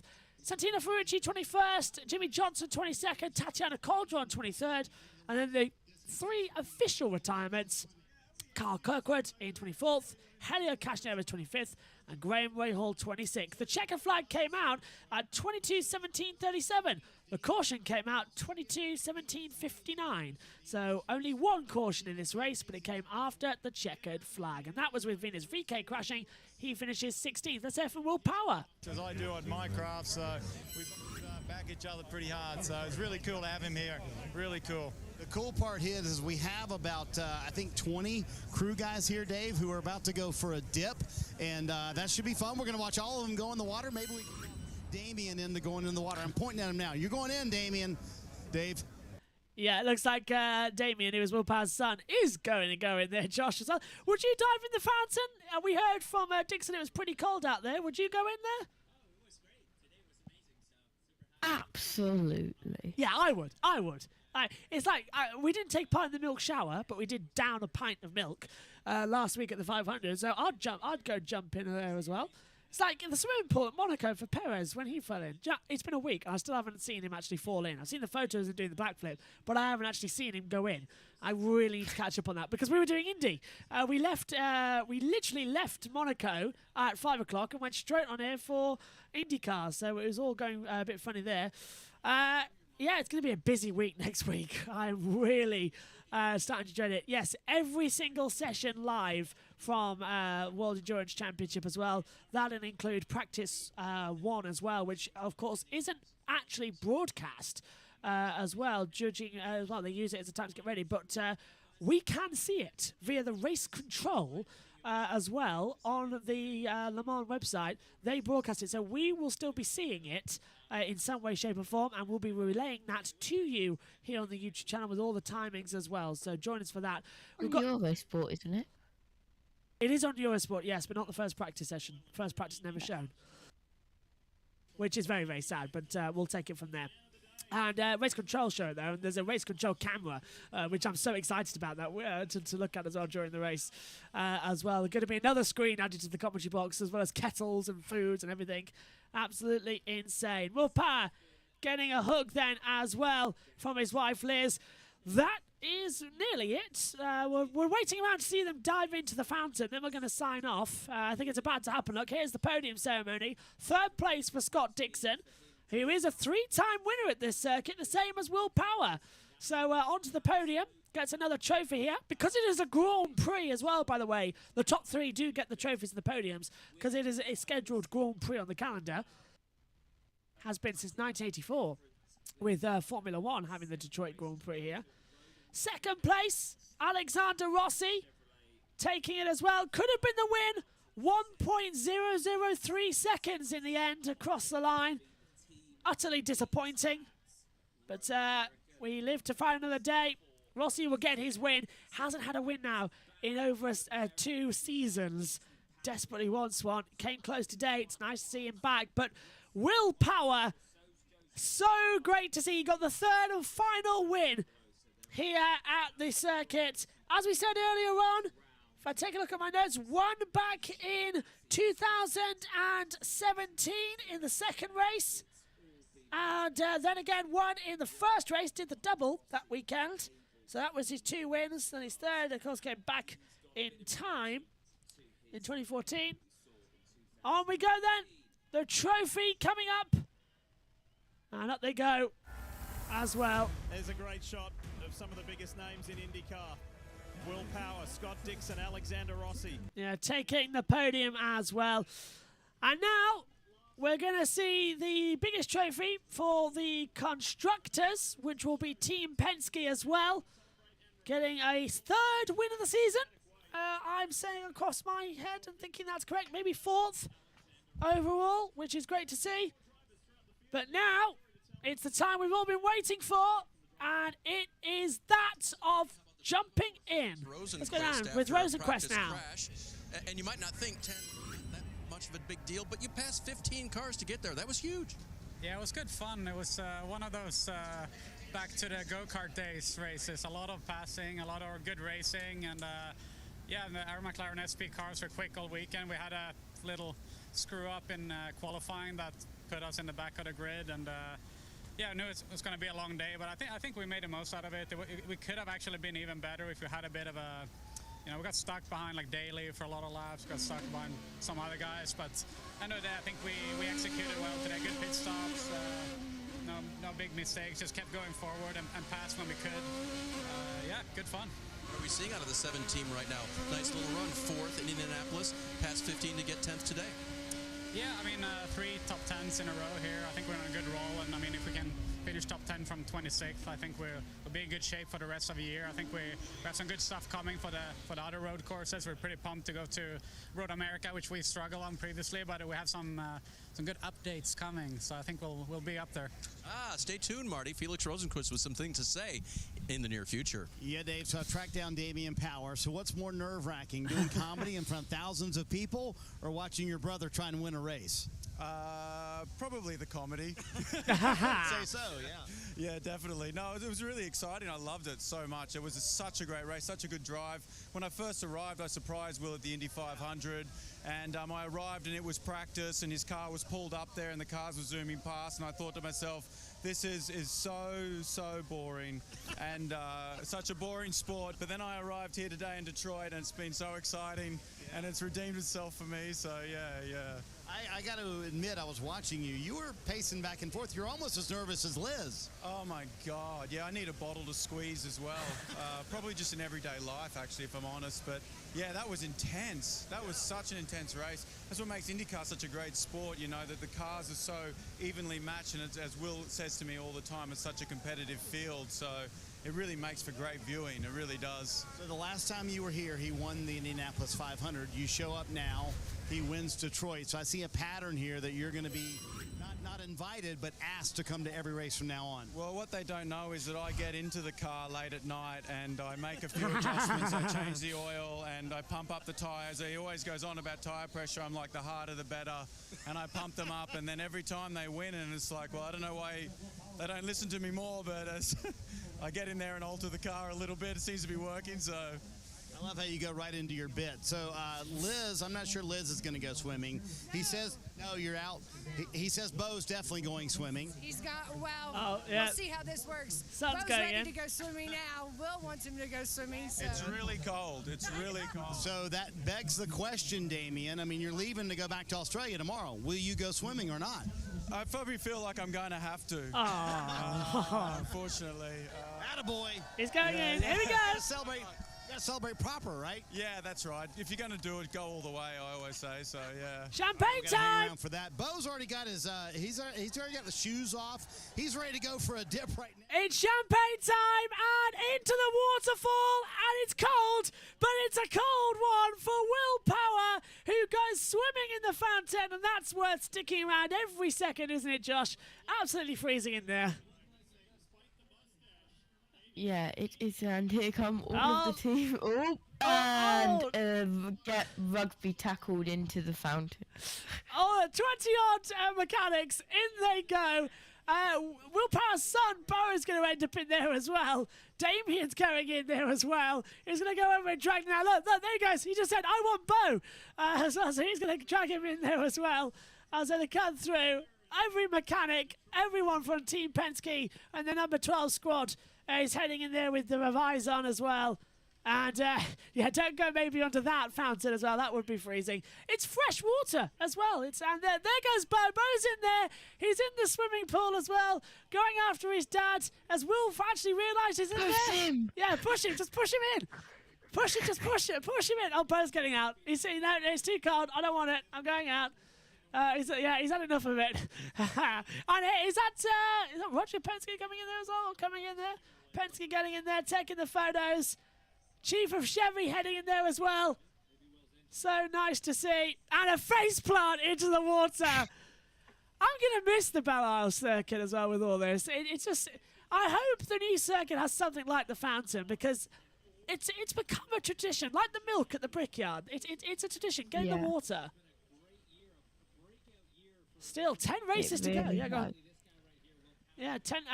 Here's Bo. Will's got. He's like, oh no, he splashed him. Who's that? I think that's Scott McLaughlin's gone in there as well. Yeah, he has. Scott McLaughlin's gone in. All the drivers have gone in. And look, Bo, Will's son, is jumping up and down now as well. We're looking very wet. And here comes Damien. In he goes. Hands free. Down he goes into the water. And everything's soaked. They all splash him as well. He seems to be a good luck charm over there. Water flying everywhere here at Belle Isle, which is exactly how we want to remember this crazy street circuit that's been on the calendar on and off for years and years. As they come through. And that's it. We're all done. Go on then, Josh. 7 down, 10 to go. The championship closed back up again. We're in for a crazy end to INDYCAR this year. Scary to think. It's already halfway through the year as well in June. We're already halfway. Whew. Yeah. It's good, isn't it? It's getting fun. Willpower is really taking it all in. I think there'll be no water left. It'll be all absorbed by his fire suits as well. So that seems to be a bad situation. Okay, we're all done here. We've gone over the quota, which is perfect. Willpower wins the last ever race here at the Belle Isle Street Circuit in Detroit. We now move to the city centre next year in 2023. The Phantom will never be the same, and he's brought his son in. Yay! He's just checking if you got a diaper on. No, okay, up you go. Gets lifted up. His clothes are wet now anyway. Just go and get in the water. I wish I had the paddling pool right now. I'd go jump in it as well. Take the camera with me as well. But best I can do is maybe get the hose. Yeah, he's in the water now and he's jumping up and down. That's fantastic. Enjoy it. Take it in, all of it. Just enjoy it. That's brilliant. All right, off we go then. My thanks to you, Josh, for staying with us for 2.5 hours gone as well. Won't see you next week, but no, we will for practice as well. We'll drag you around because we can get in, I think. As well with the local stuff as they come in. So my thanks to you, Josh. You go get some rest because it's 11:15. I've been up since 6 a.m. today doing 3 different types of things. It's been great. Absolutely. Go get some rest. Go get some rest. My thanks to you all on YouTube, and my thanks to you all joining us on USRN as well. It's been a pleasure to stand in for Matthew, Matt, and Seth as well on the IndyCar coverage. Hopefully, we can join you again, but we've got Formula 1 next weekend, and myself and Ian Birch will be commentating on that one. My thanks to all of you at home. We'll see you next week. From us all here at Belle Isle, let's goodbye from the fountains. Will Power is the race winner. Good night to you all.